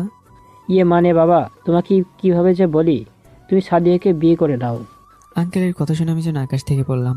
আমি আঙ্কেলের কথা বিশ্বাসই করতে পারছি না। কি বলছেন? এটা কিভাবে সম্ভব? বরযাত্রী এখনো আসলো না কেন? বরের গাড়ি অ্যাক্সিডেন্ট করে সাগর হাসপাতালে মারা গিয়েছে। এখন বাড়ি ভর্তি মানুষ, বিয়েটা না হলে আমার মান সম্মান নিয়ে টানাটানি শুরু হয়ে যাবে। প্লিজ বাবা, তুমি না করো না, তুমি তো আমার ছেলের মতোই। আঙ্কেল, আপনি কি করছেন? আপনি আমার বাবার বয়সী, আপনার কথা কি ফেলতে পারি? আঙ্কেল কি কথাটাই শোনাইলো মাইরি। আমার তো মনের ভেতর লাড্ডু ফুটছে। কিন্তু পরে সাদিয়া যদি আমাকে মেনে না নেয়? না, মেনে নেবে, কারণ সাদিয়াও হয়তো বা আমাকে ভালোবাসে। ঘড়ির দিকে তাকিয়ে দেখি রাত 11:45 বাজে। মানে সাদিয়াকে বিয়ে করে আমার বাসায় নিয়ে এসেছি। আমার তো কোনো বন্ধুও নেই, তাই কেউ আর জোর করে বাসার ঘরে ঢুকাই দেবে না, তাই নিজে নিজেই ঢুকতে হবে। যাক, অবশেষে সাদিয়াকে আমি নিজের করে পেলাম। আল্লাহর কাছে হাজারো শুকরিয়া। বাসর ঘরে যাই, মনে হয় আমার কলেজের টুকরো বোটা বসে আমার জন্য অপেক্ষা করছে। আজকে আমি অনেক অনেক খুশি। কথাটা বলতে বলতেই রুমে চলে আসলাম। রুমের সামনে রুমে ঢুকে দরজাটা আটকে দিলাম। তাকে দেখি সাদিয়া শুয়ে আছে। মনে ঘুম পেয়েছে, তাই ঘুমিয়ে পড়েছে। দাঁড়াও, তোমাকে ঘুম পাড়াচ্ছি। আমি আস্তে আস্তে বিছানায় গেলাম। সাদিয়া অন্য পাশে মুখ করে শুয়ে আছে, তাই আমার হাতটা দিয়ে সাদিয়ার নাকটা টিপে ধরলাম। এবার বুঝো কেমন লাগে? সাথে সাথে সাদিয়া লাফ দিয়ে উঠে গেল। এই, তুই আমার শরীরে টাচ করার সাহস কোথায় পেলি? আমাকে একটা থাপ্পড় মারলো। বুঝলাম না কিছু, বোকা ছেলের মতো দাঁড়িয়ে থাকলাম। ওনায় সাদিয়া আমাকে চিনতে পারেনি, তাই থাপ্পড় মেরেছে। সাদিয়া, আমি হুমায়ুন, আর তুমি এখন থেকে আমার বউ। তাহলে তোমার শরীরে টাচ করবো না তো কার শরীরে টাচ করবো? হ্যাঁ, কে তোর বউ? আমি? আমার সাগরকে মেরে তুই আমাকে বিয়ে করেছিস। আমি আগে থেকে জানতাম যে তুই আমাকে পছন্দ করিস, আর এই জন্য তুই আমার সাগরকে মেরে দিলি। আজকে তুই কান খুলে শুনে রাখ, আমার কাছ থেকে তুই কোনোদিন বউয়ের অধিকার পাবি না। আর তুই যদি কোনো দিন আমার উপর স্বামীর অধিকার দেখাতে আসিস, তাহলে মেরে তক্তা বানিয়ে দেব। কথাগুলো যেন আমার মাথার উপর দিয়ে চলে গেল। আমি সাগরকে মেরেছি মানে কি? দেখো, সাগরকে আমি মারিনি। সাগর অ্যাক্সিডেন্টে মারা গেছে। আর তোমাকে আমি পছন্দ করতাম। আমাকে পছন্দ করতে বলেই তো তুই আমার সাগরকে মেরে দিয়েছিস অ্যাক্সিডেন্টের। দেখো সাদিয়া, তুমি ভুল বুঝছো। এই ছোট লোকের বাচ্চা, তোকে না একবার বললাম আমাকে টাচ করবি না, তারপরও কেন টাচ করিস আমাকে? ফকিন্নের বাচ্চা, সর, আমি ঘুমাবো। আমি রুম থেকে বের হব তখন। এই ছোট লোকের বাচ্চা, শুন, আজকের এই ঘটনা যাতে আব্বু আম্মু জানতে না পারে। আমি শুধু হ্যাসূচক মাথা নাড়লাম। আমি রুমের বাইরে এসে অন্য একটা রুমে ঢুকলাম। আব্বু আম্মু মারা যাওয়ার পর এই এত বড় বাসায় শুধু আমি একাই থাকতাম। একটা রুমে আমি থাকতাম, আর বাকি রুমগুলো ফাঁকাই পড়ে থাকতো। আজকে অন্য একটা রুমে যেতে হচ্ছে, কিছু করার নেই। অন্য একটা রুমে গিয়ে বিছানায় গাইলে দিলাম। ভাবছি কি থেকে কি হয়ে গেল। সাদিয়া তো আমাকে কোনো মতে বিশ্বাসই করতে পারছে না। সাদিয়ার একটা কথা খুব ভাব আছে, যে সাগরকে আমি খুন করেছি। আমি তো সারাদিন সাদিয়ার বাসায় ছিলাম। তাহলে এছাড়া সাগর তো গাড়ি অ্যাক্সিডেন্টে মারা গেছে। হয়তো বা এমন সময় সাগরের মৃত্যু। এটা সাদিয়া মানতে পারেনি, তাই মাথাও ঠিক ছিল না, আর আমাকে উল্টাপাল্টা বলে দিয়েছে। কয়েকদিন পর সব এমনিতে ঠিক হয়ে যাবে। ঘুমিয়ে পড়লাম। সকালে দরজায় কেউ একজন ধাক্কাচ্ছে। আমি শোয়াতে ঘটে দরজা খুলে দিলাম। সাথে সাথেই মানে আমার গালে একটা থাপ্পড় এসে বলল, এই ছোট লোকের বাচ্চা, কখন থেকে ডাকছি, কথা কি কানে যায় না? তাড়াতাড়ি ফ্রেশ হয়ে আমার জন্য খাবার নিয়ে আয়, যা। শালার সকালে ঘুম থেকে উঠে থাপ্পড় খেতে হলো। কোথায় ভাবলাম বউ আমার সকালে রান্না করে মিষ্টি সুরে ডেকে নিয়ে তার নিজেতে খাইয়ে দেবে, তা না করে উল্টোটা করে গেল। দূর, ভালো লাগে না। ফ্রেশ হয়ে নিচে নামার সময় শুনলাম সাদিয়া কার সাথে যেন কথা বলছে। একটু এগিয়ে গিয়ে দেখি তো, বলে কলটা রেখে দিল। তাহলে সাদিয়া কি সত্যি ডিভোর্স চায়? হয়তো বা অন্য কারো ডিভোর্সের ব্যাপারে কথা বলতে পারে। যাই গিয়ে জিজ্ঞাসা করি, কি ব্যাপার, কার সাথে কথা বলছিলে? আমার একজন চেনা পরিচিত উকিল আছে, ওনার সাথেই কথা বললাম। উনি বলল 3 মাসের মধ্যে আমাদের ডিভোর্স লেটার চলে আসবে। আমি সাদিয়ার কথা শুনে হতভম্ব হয়ে সাদিয়ার দিকে তাকিয়ে বললাম, সাদিয়া, সত্যি কি তুমি ডিভোর্স চাও? তোর কি মনে হয় তোর সাথে আমি ফান করছি? আর তোর মতো ছোট লোকের সাথে সংসার করা আমার পক্ষে সম্ভব না। আর তোর সাথে আমার বন্ধুত্ব করাটাই ভুল ছিল, যে ভুলের কারণে আমি সাগরকে হারিয়েছি। আমি প্রতিদিন সিগারেট খাওয়ার পাগলের মতো চলাফেরা দেখে আমার মায়া লেগেছিল, তাই তোকে একটু করুণা করতে গিয়ে এখন তুই আমার কাছ থেকে আমার সাগরকে কেড়ে নিয়েছিস। সাদিয়া, তুমি ভুল বুঝছো। তুমি আমার কথাটা একবার শোনো। সাদিয়া, আমার কাছে এসেই। তোর কি কথা শুনবো? হ্যাঁ, তোর কোনো কথাই আমি শুনতে চাই না। যা তাড়াতাড়ি আমার জন্য খাবার নিয়ে আয়। আমি আর কোনো কথা না বলেই রেস্টুরেন্ট থেকে খাবার নিয়ে আসলাম। সাদিয়া রুমের কাছে যেতেই শোনা যাচ্ছে সাদিয়া কার সাথে যেন হেসে হেসে কথা বলছে। আমি সেদিকে নজর না দিয়েই তার রুমে ঢুকে গেলাম। আমাকে দেখে তাড়াতাড়ি করে কলটা কেটে দিল। এই ছোট লোকের বাচ্চা, এই সামান্য খাবারটুকু আনতে তোর এত সময় লাগে? কথাটা বলে আমার হাত থেকে খাবারের প্যাকেটটি নিয়ে খেতে শুরু করলো। আমি খেয়েছি কিনা সেটা একবারও জিজ্ঞাসাও করলো না। আমি শুধু সাথের দিকে তাকিয়ে আছি। সাদিয়া খেয়ে যে খাবারটুকু ছিল সেটা নিয়ে ডাস্টবিনে ফেলে দিল। হায় রে মানুষ, মানুষ কতটা না অদ্ভুত। তারপর দুজন রেডি হলাম কলেজে যাওয়ার জন্য। না খেয়ে চলে গেলাম। কলেজে যাওয়ার পর সাদিয়া আমার সাথে যায়নি। অনেক জোরাজুরি করেছি, বিনিময়ে থাপ্পড়ও খেয়েছি। পরে আমি একটা রিক্সা করে চলে এসেছি, আর সাদিয়া অন্য একটা রিক্সা করে কলেজে আসে। সাদিয়ার পাশে একটা ছেলে বসেছিল। ছেলেটার নাম রেহান, দেখতে বেশ স্মার্ট ও সুন্দর, আমাদের সিনিয়র বড় ভাই। কলেজের গেট দিয়ে ঢোকার সময় দেখলাম সাদিয়া রেহানের সাথে এসে এসে কথা বলছে, আর রেহান ভাই তো সাদিয়ার গায়ের ওপর পরে কথা বলছে। তারপর রেহান ভাই আর সাদিয়া আরও কয়েকটা ছেলে মিলে আড্ডা দিতে লাগলো। আমি একা দাঁড়িয়ে, খুব বোরিং লাগছিল। তাই ভাবলাম সাদিয়ার সাথে গিয়ে একটু কথা বলি। ডিভোর্সের আরও 3 মাস সময় আছে, তাই দেখি এর ভিতর সাদিয়ার ভুল ভাঙতে পারি কিনা। আমি সাদিয়ার কাছে গেলাম। সাদিয়া, চলো না ফুচকা খেয়ে আসি। এর মাঝে রেহান ভাই বলে উঠলো, এই তুই বড়দের মাঝে এসেছিস কি করতে? হ্যাঁ, ভাগ এখান থেকে। আমি রেহান ভাইয়ের কথায় কান না দিয়ে সাদিয়াকে বললাম, সাদিয়া চলো না, আজকে তোমাকে আমি ফুচকা খাওয়াবো, চলো। সাদিয়ার হাতটা একটু টান দিলাম। এই, তোকে না বললাম আমাকে টাচ করবি না? আর তোকে না বলছি যে তুই আমার আশেপাশেও আসবি না? তাহলে কেন আসলি? হ্যাঁ, ছোট লোক কোথাকার। এই রেহান, চল তো। কথাটা বলে ওরা চলে গেল। আমি ক্লাস শেষে সাদিয়াকে খুঁজছি। দেখি সাদিয়া, রেহান আর কয়েকটা ছেলে মিলে আড্ডা দিচ্ছে। সাদিয়া, চলো বাসায় যাই। তুই যা, আমার আসতে দেরি হবে। তারপর আমি এখান থেকে চলে আসলাম। ভাবছি একটা মোটরসাইকেল কিনবো, কারণ কলেজে যাওয়ার সময় মোটরসাইকেলে করে সাদিয়াকে নিয়ে যেতে পারবো। আমার বাবার টাকা আছে অনেক, সব আমার নামে, কিন্তু আমার এত টাকা থাকতেও আমি অন্যদের মতো এত দিমাগ দেখাই না। ফ্রেশ হয়ে চলে গেলাম সুজুকি শোরুমে। একটা বাইক কিনলাম, সুজুকি GSX-R। বাসায় আনলাম। এখনও সাদিয়া আসেনি, প্রায় সন্ধ্যা হয়ে আসছে। তাই কল দিলাম। রিং হচ্ছে কিন্তু রিসিভ করছে না। 5-6টা কল দেওয়ার পর রিসিভ করলো। হ্যালো। এত বিরক্ত করছিস কেন? হ্যাঁ, প্রায় সন্ধ্যা হয়ে আসছে, এখনো বাসায় আসছো না কেন? সেটার জবাব তোকে দিব কেন? না মানে আমি ভাবছিলাম কোনো বিপদ হলো কি না, তাই কল দিলাম। আমাকে নিয়ে তোর ভাবতে হবে না। কথাটা বলেই কলটা কেটে দিল। সন্ধ্যার পর সাদিয়া বাসায় ফিরলো, আর গজগজ করতে করতে তার রুমে চলে গেল। মনে হয় খুব রেগে আছে, কিন্তু এখন রেগে থাকবে কেন সেটাই তো বুঝতে পারছি না। আমি কিছুক্ষণ চুপ থেকে একটা খাবারের প্লেট নিয়ে তার রুমে গেলাম। দেখি সাদিয়া কার সাথে যেন কথা বলছে এসে এসে। একটু আগে তোর আগে গজগজ করতে করতে তার রুমে চলে গেল, এখন আবার এসে এসে কথা বলছে। শালার মেয়ে মানুষ যে কখন কি করে সেটা তারা নিজেরাও জানে না।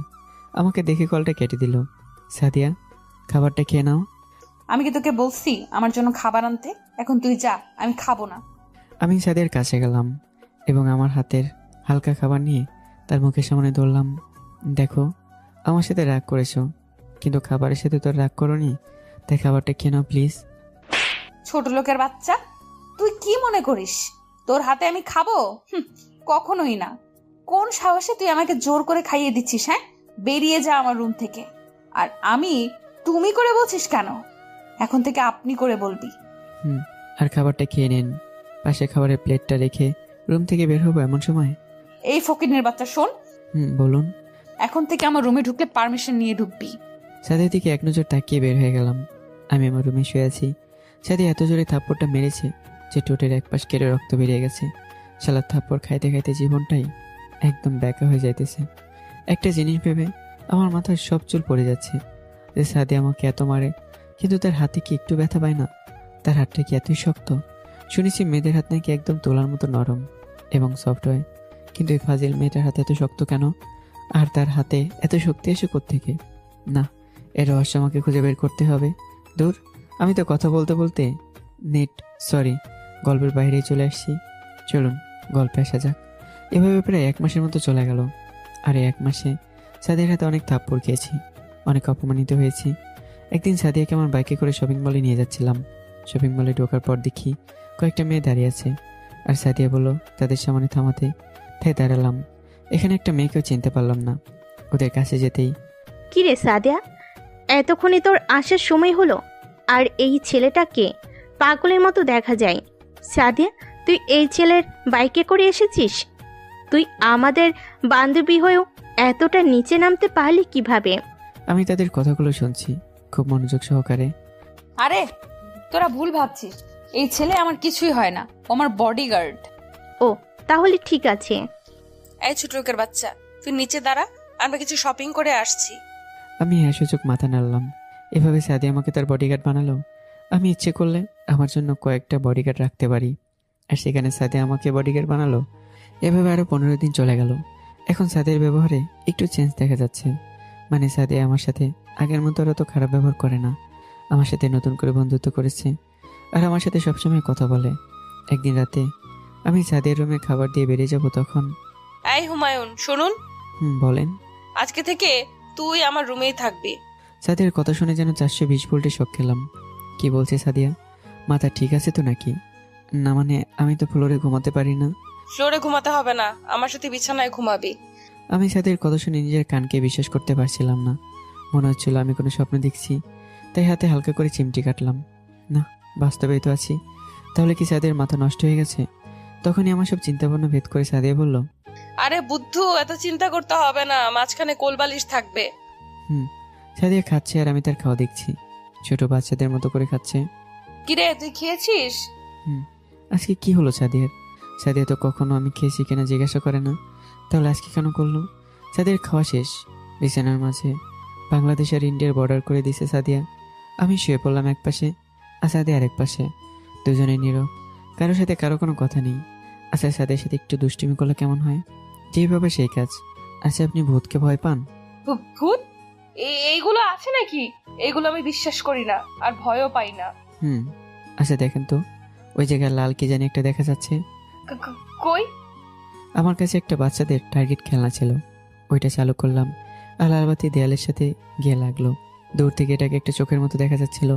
মনে হচ্ছিল একটা লাল আগুনের মতো চোখ দেয়ালে বেশি দাঁড়িয়ে আছে। ওই যে দেখো, লাল আগুনের বর্ণ একটা চোখ দেয়ালে। ভূত! কথাটা বলে আমাকে জড়িয়ে ধরলো, আর আমিও ছোট টার্গেট খেলনাটা বন্ধ করে দিলাম। আর মনে মনে এটাকে একটা ধন্যবাদ দিলাম, কারণ এটার জন্য আজকে সাদি আমাকে জড়িয়ে ধরেছে। এই কি করছেন? ছাড়েন বলছি। মুখে বলছি ঠিকই, কিন্তু ছাড়ানোর কোনো চেষ্টাই করছি না। আমারও ভালো লাগছিল, আর আমি তো এটাই চাইছিলাম।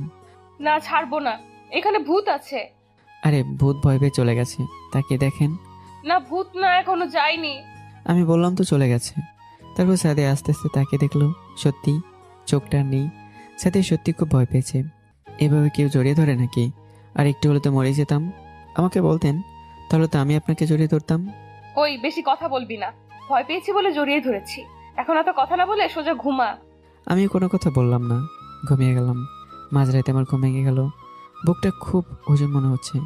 তাকিয়ে তো আমি অবাক, আমি স্বপ্ন দেখছি না তো। হাতে একটা চিমটি কাটলাম, ঠিকই তো আছে। তাহলে দেখি সাদিয়া আমার বুকে মাথা রেখে শুয়ে আছে। আমার অনেক ভালো লাগছে। মনে হয় সাদিয়া মনে মনে আমার জন্য একটু হলে ভালোবাসা জন্ম নিয়েছে। আমি তো এটাই চাইছিলাম। দেখি সাদিয়ার চুলগুলো ফ্যানের বাতাসে এলোমেলো হয়ে আছে। ভাবছি ঠিক করে দেবো কিনা, পরে যদি আবার জেগে গিয়ে আমাকে ভুল বুঝে। ধুর, ভুলটুর পরে বুঝবে। আমার হাতে তার চুলগুলো ঠিক করে দিলাম। পরে সাদিয়ার কপালে আলতো করে একটা ভালোবাসার পরে রেখে দিলাম। দেখলাম সাদিয়া একটু নড়ে উঠলো। তারপর দুজনে হারিয়ে গেলাম ঘুমের তলদৃশ্যে। সকালে হালকা পানি ছেটে আমার চোখে এসে পড়ল, আর সাথে সাথে আমার ঘুম বাবাজি হাওয়া হয়ে গেল। চোখ খুলে দিকে সাদিয়া আয়নার সামনে বসে আছে আর সাজুগুজু করছে। আজকের সকালটা সত্যি অসাধারণ।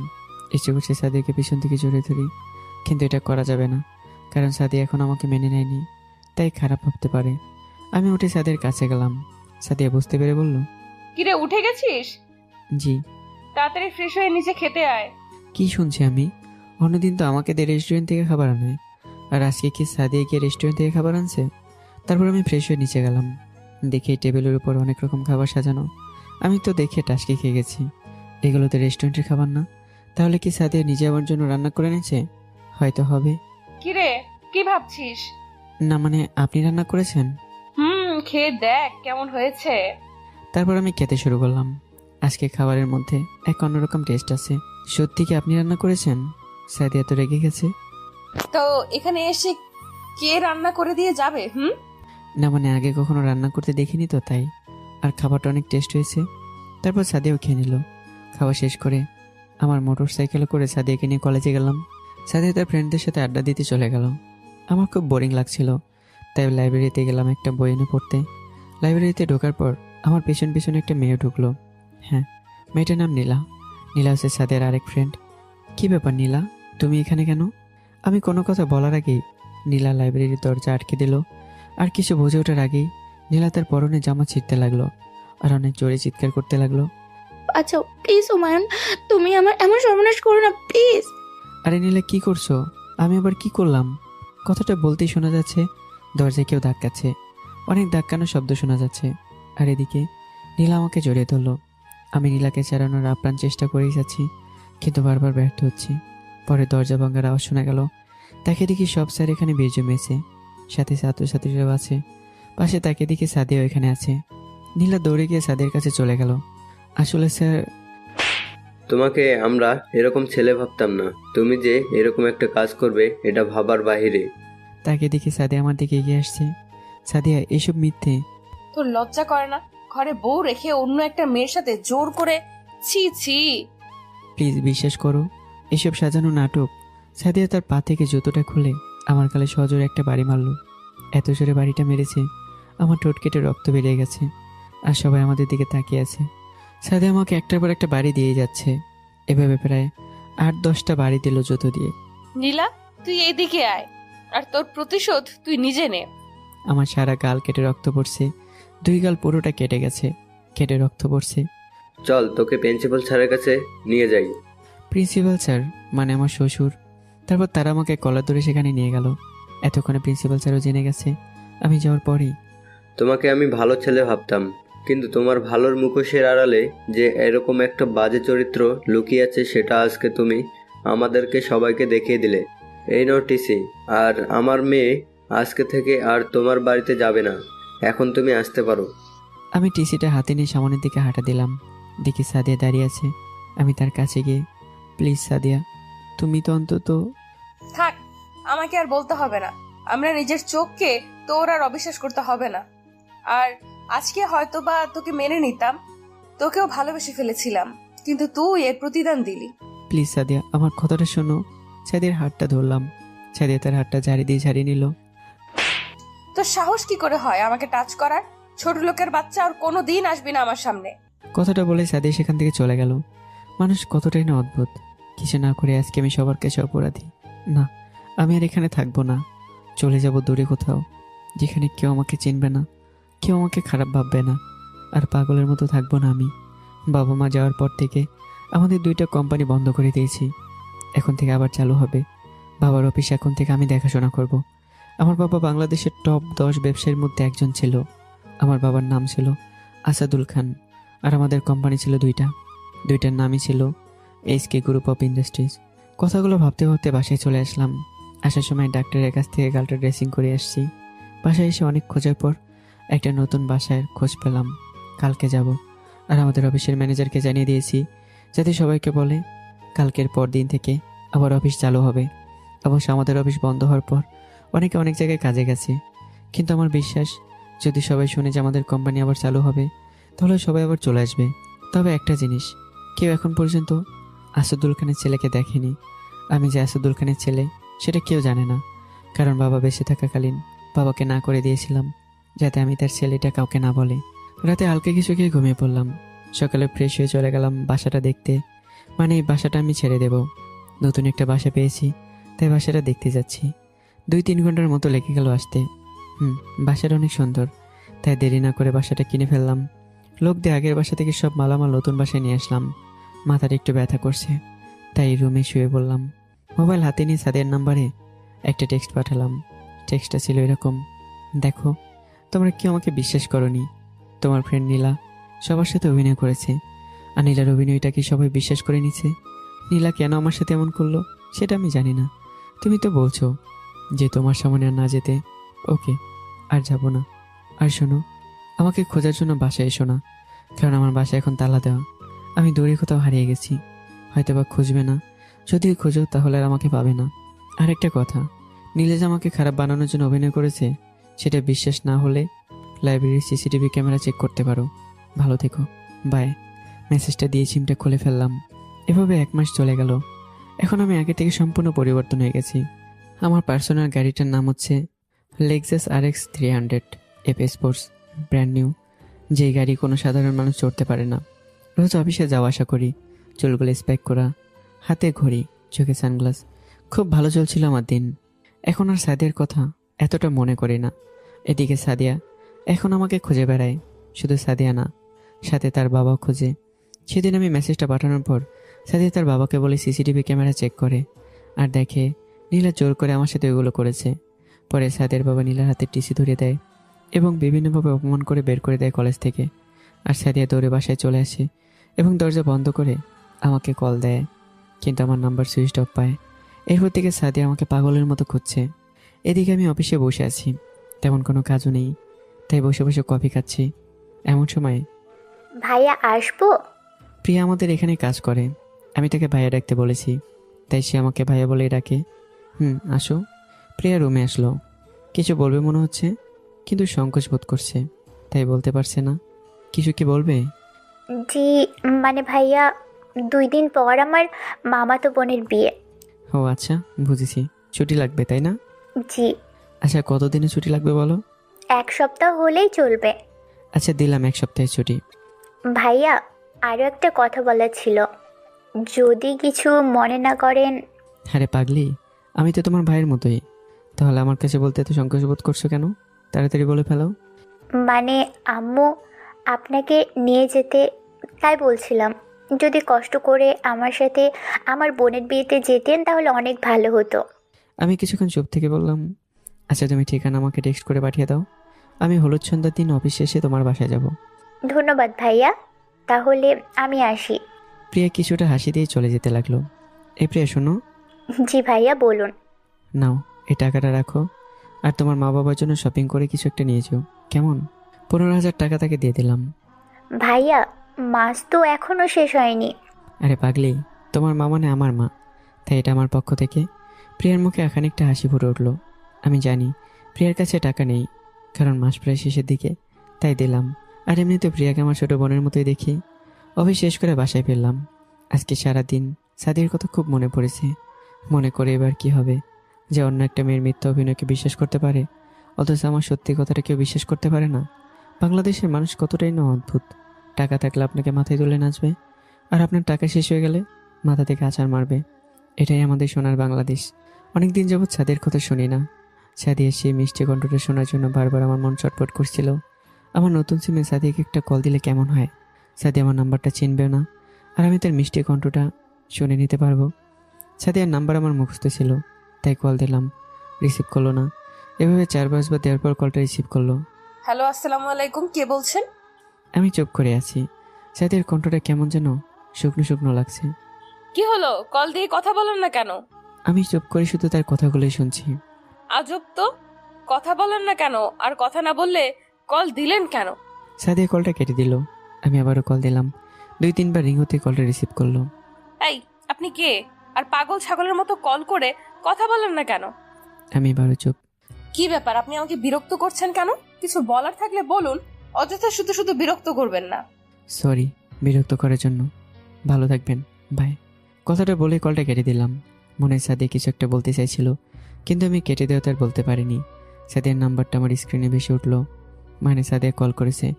জানি এখন কল রিসিভ না করলে একটার পর একটা কল দিয়ে যাবে, তাই মোবাইলটা বন্ধ করে রেখে দিলাম।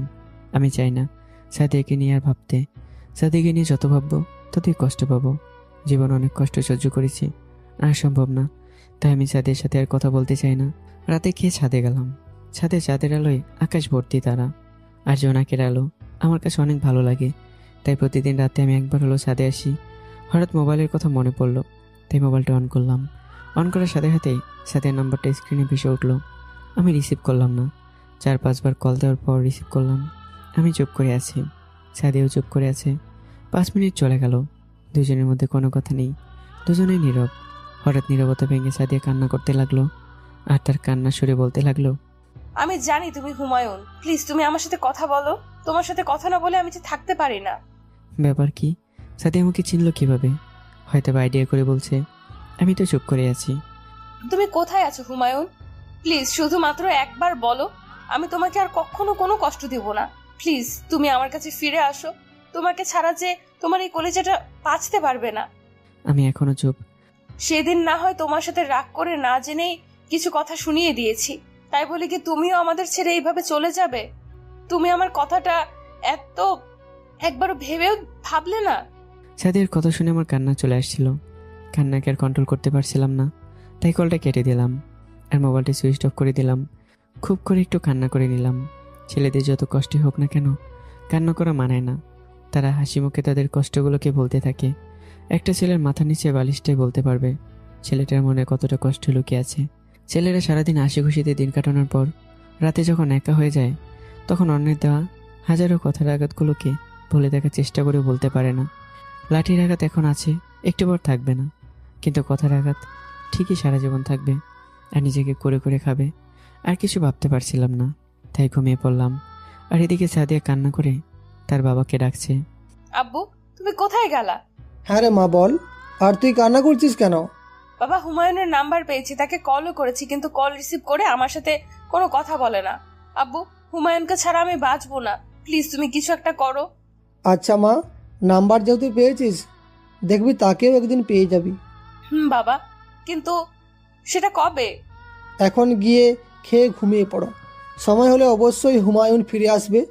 আর আমরা যে তার সাথে একটু বেশি খারাপ ব্যবহার করে ফেলেছি, তাই হয়তো বা এখনও আমাদের উপর রাগ করে আছে। এভাবে একটা দিন চলে গেল। আমার অফিসের কাজ শেষ, তাই এখন প্রিয়াদের বাসায় যাব। কালকে আমি অফিসে যাব না, ম্যানেজার অফিস সামলে নেবে। তাই রেডি হয়ে গাড়ি টেনে রওনা দিলাম। একটা শপিং মলের সামনে গেলাম আর প্রিয়ার বোনের জন্য একজোড়া পায়েল নিলাম আর একটা নীল শাড়ি নিলাম, এবং প্রিয়ার আম্মুর জন্য একটা শাড়ি নিলাম আর তার বাবার জন্য একটা পাঞ্জাবি নিলাম। শপিং শেষে আমার পার্সোনাল গাড়িটা নিয়ে প্রিয়াদের বাসায় যেতে লাগলাম। এর মধ্যে প্রিয়া কল করলো। ভাইয়া, এখনো আসছেন না কেন? এই তো আসছি। আচ্ছা ভাইয়া। কলটা কেটে দিলাম। প্রিয়াদের বাসার সামনে এসে গেছি। বাসাটা বাইরে থেকে খুব সুন্দর করে সাজানো। আমি তাদের বাসায় গাড়িটা নিয়ে ঢুকতেই সবার ফোকাস আমার গাড়ির দিকে। এই গাড়িতে করে আবার কে আসতে পারে? তবে প্রিয়া ঠিকই ধরে নিয়েছে যে আমি এসেছি। আমি গাড়ি থেকে নামলাম, দেখি সবাই আমার দিকে হা হয়ে তাকিয়ে আছে, বিশেষ করে মেয়েরা। মেয়েরা তো চোখ দিয়ে গেলে খাচ্ছে। আমার পরনে ছিল নীল কালারের পাঞ্জাবি আর প্যান্ট, এছাড়া সানগ্লাস, ঘড়ি, চুলে স্পাইক, এগুলো তো আছেই। দেখলাম প্রিয়া আমার কাছে দৌড়ে আসলো। ভাইয়া আসুন। আমি প্রিয়ার হাতে শপিংগুলো ধরিয়ে দিলাম। তার বাবা মায়ের সাথে কথা বললাম, ওনারা অনেক ভালো। তারপর প্রিয়ার সাথে তার বোন মানে বইয়ের রুমে গেলাম। আর রুমে ঢুকেই একটা বড় সড়ো শখ খেলাম। দেখি প্রিয়ার বোনকে ঘিরে অনেক মেয়েরা বসে আছে। ভাইয়া, ও আমার বোন, নাম মাহি। আর মাহি আপু, উনি হচ্ছে আমাদের অফিসের আমি থামিয়ে দিই, আমি হচ্ছে হুমায়ুন ভাই। কেমন আছেন? জি ভাইয়া, ভালো। আপনি কেমন আছেন? জি ভালো। ভাইয়া আসেন একটু গল্প করি। আচ্ছা, আপনি তো আমার থেকে বড়, তাই তুমি বা তুই করে বলতে পারেন। শুধু কি বউয়ের সাথেই কথা বলবেন? আমাদের সাথে কি কথা বলতে ইচ্ছে করে না?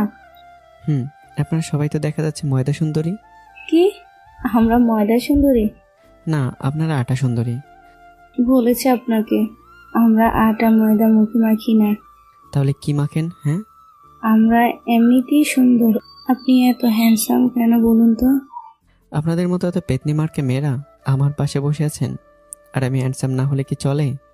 আমাদের কি আপনার পেতনি মনে হয়? যান তাহলে আমাদের রুম থেকে। পেতনিদের সাথে আড্ডা দিয়ে কি করবেন? হ্যাঁ, মনে হয় সবকটা পেতনি রেখে গেছে। এই তোরা কি শুরু করছিস? হ্যাঁ, তোর শুধু ঝগড়াই করবি? আমি অনেক আগে থেকে লক্ষ্য করে আসছি যে মোটামুটি সব মেয়েরা আমার সাথে কথা বলছে, কিন্তু একটা মেয়ে তাদের পিছনে এক কোণে বসে আছে, কোনো কথা বলছে না। আমি ভালো করে তাকে বড়সড় একটা শখ খেলাম, কারণ মেয়েটা যে সাদিয়া ছিল, এতক্ষণ অন্য মেয়েদের সাথে কথা বলা অবস্থায় সাদিয়াকে দেখিনি। দেখি সাদিয়া আমার দিকে এক নজরে তাকিয়ে আছে, আর চোখগুলো টলমল করছে, মনে হচ্ছে এক্ষুনি ডুকরে কান্না করে দেবে। আর সাদিয়া আগের থেকে অনেক শুকিয়ে গেছে, মনে হয় ঠিক মতো খাওয়া দাওয়া করে না। সাদিয়াকে দেখে আমার নিজের অনেক কষ্ট হচ্ছিল। মনে হচ্ছে এখানে আর কিছুক্ষণ থাকলে আমি নিজেকে আর কন্ট্রোল করতে পারবো না, কান্না করে দেব। তাই এখানে থেকে যত তাড়াতাড়ি সম্ভব চলে যেতে হবে। আচ্ছা মাহি আপু, আপনারা কথা বলেন, আমি এখন আসি। আরে আরো একটু বসো, সবাই মিলে একটু গল্প করি, পরে তো আর সময় পাবো না। না মানে আমার খুব বিয়ে পেয়েছে। আচ্ছা রাতে সবাই মিলে আড্ডা দেবনি? কথাটা বলে আমি চলে আসলাম। সাদিয়াকে দেখে মনে হচ্ছিল আমাকে কিছু বলতে চায়, কিন্তু কি আর বলবে? যাকে আমি অনেক ভালোবাসতাম, তার কাছ থেকে শুধু অবহেলার কষ্ট ছাড়া কিছুই পাইনি। তাই এখন আর আমি সাদিয়া নামক ভাইরাসটায় আবারও আক্রান্ত হতে চাই না। তাই আবারও আমি দূরে থাকতে চাই তার থেকে। তারপর প্রিয়া আমাকে গেস্ট রুমে নিয়ে গেল। আমি রুমে গিয়ে কিছুক্ষণ রেস্ট নিলাম। সন্ধ্যার পর মাহি আপু গিয়ে স্টেজে বসলো। সাথে তার শয়তান বান্ধবীগুলো ছিল। আমি সেখানে যাওয়ার পর সবাই তাকে হলুদ দিতে শুরু করলো। আমিও দিলাম। প্রথমে সাদিয়াকে, তারপর তার বান্ধবীদের মুখে একেবারে লেপটে দিয়েছে হলুদ। তারা আমাকে দিয়েছে, বাট আমার তুলনায় অনেক কম। এভাবে আড্ডা দিতে দিতে রাত 3টা বেজে গেল। সবাই সবার রুমে চলে গেল। আমি আমার রুমে চলে আসলাম। একটা জিনিস আমাকে খুব ভাবাচ্ছে যে আজকে হলুদ সন্ধ্যা, তাহলে সন্ধ্যার পর সাদিয়াকে একবারও দেখলাম না কেন? আর সাদিয়া মাহিয়াপুর কি হয়? প্রিয়াকে কল করে আমার রুমে আসতে বললাম। ভাইয়া আসবো? আসো। ভাইয়া কিছু কি বলবেন? বলার জন্যই তো এনেছি। আচ্ছা, সাদিয়া নামের কোনো মেয়েকে চেনো? ও আচ্ছা, তাহলে যাও। রাতে একটু ঘুমিয়ে নিলাম। ভোরে ঘুম থেকে উঠে নামাজটা পড়ে নিলাম। পরে ছাদে গেলাম। আজকে আবহাওয়াটা সত্যি অসাধারণ। আমি প্রতিদিন সকালে ফজরের নামাজের পর ছাদে আসি। চারদিকে পাখিরা কিচিরমিচির শব্দে গান গাইছে। সূর্য মামা যেন ওকে দিয়ে মেঘ মামার সাথে লুকোচুরি খেলছে। চারদিক থেকে ফুলের ঘ্রাণ আসছে। প্রকৃতির রূপ সত্যি প্রশংসার যোগ্য। এখানে দাঁড়িয়ে আছি আর প্রকৃতির সৌন্দর্যটাকে উপভোগ করছি। একটু পর সাদেক আরও আগমন ঘটল। আমি ঘাড় ঘোরাতে দেখে সাদিয়া, আর চোখ দুটো লাল হয়ে আছে। চোখের নিচে কালো দাগ পড়ে গেছে। মনে হয় সারা রাত কান্না করেছে। হুমায়ুন, তোমাকে কিছু কথা বলতে চাই। জি, তাড়াতাড়ি বলেন। হুমায়ুন, আমার ভুল হয়ে গেছে।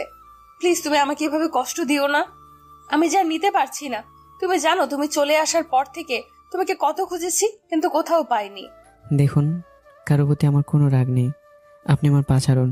না, তুমি আমাকে মাফ না করলে আমি তোমার পা ছাড়বো না। তুমি আমাকে শেষবারের মতো একটা সুযোগ দিয়ে দেখো। খুব ভালোবাসবো তোমাকে। তোমাকে আর কখনো কষ্ট দিব না।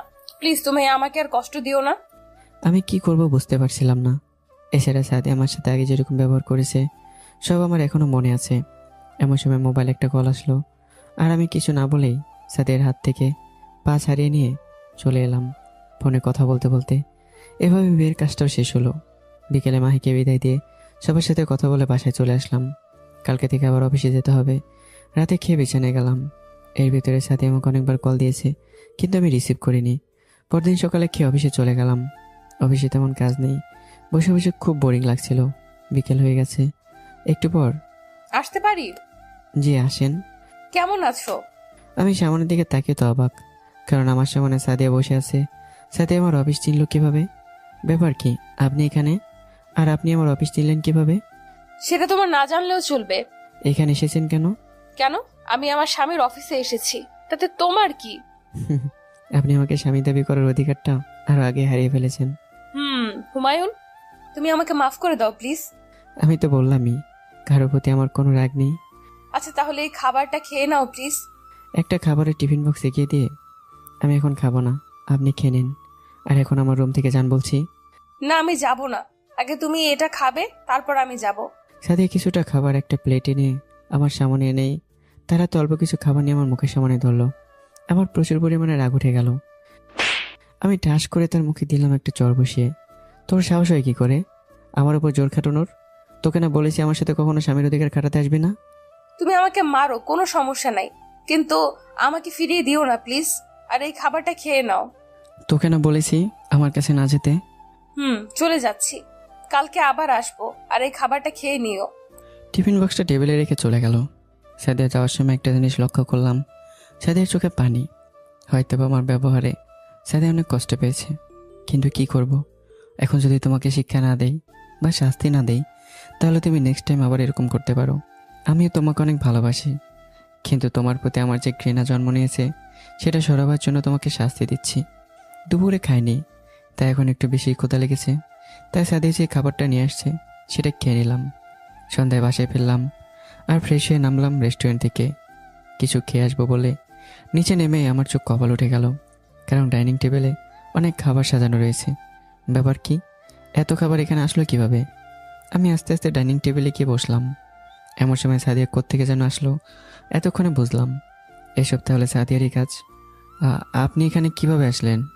কেন, গাড়ি করে এসেছি। আমার বাসা চিনলেন কিভাবে? প্রিয়ার কাছ থেকে তোমার ঠিকানা নিয়েছি। এখন খেয়ে নাও। আমার ক্ষুধা নেই, খাবো না।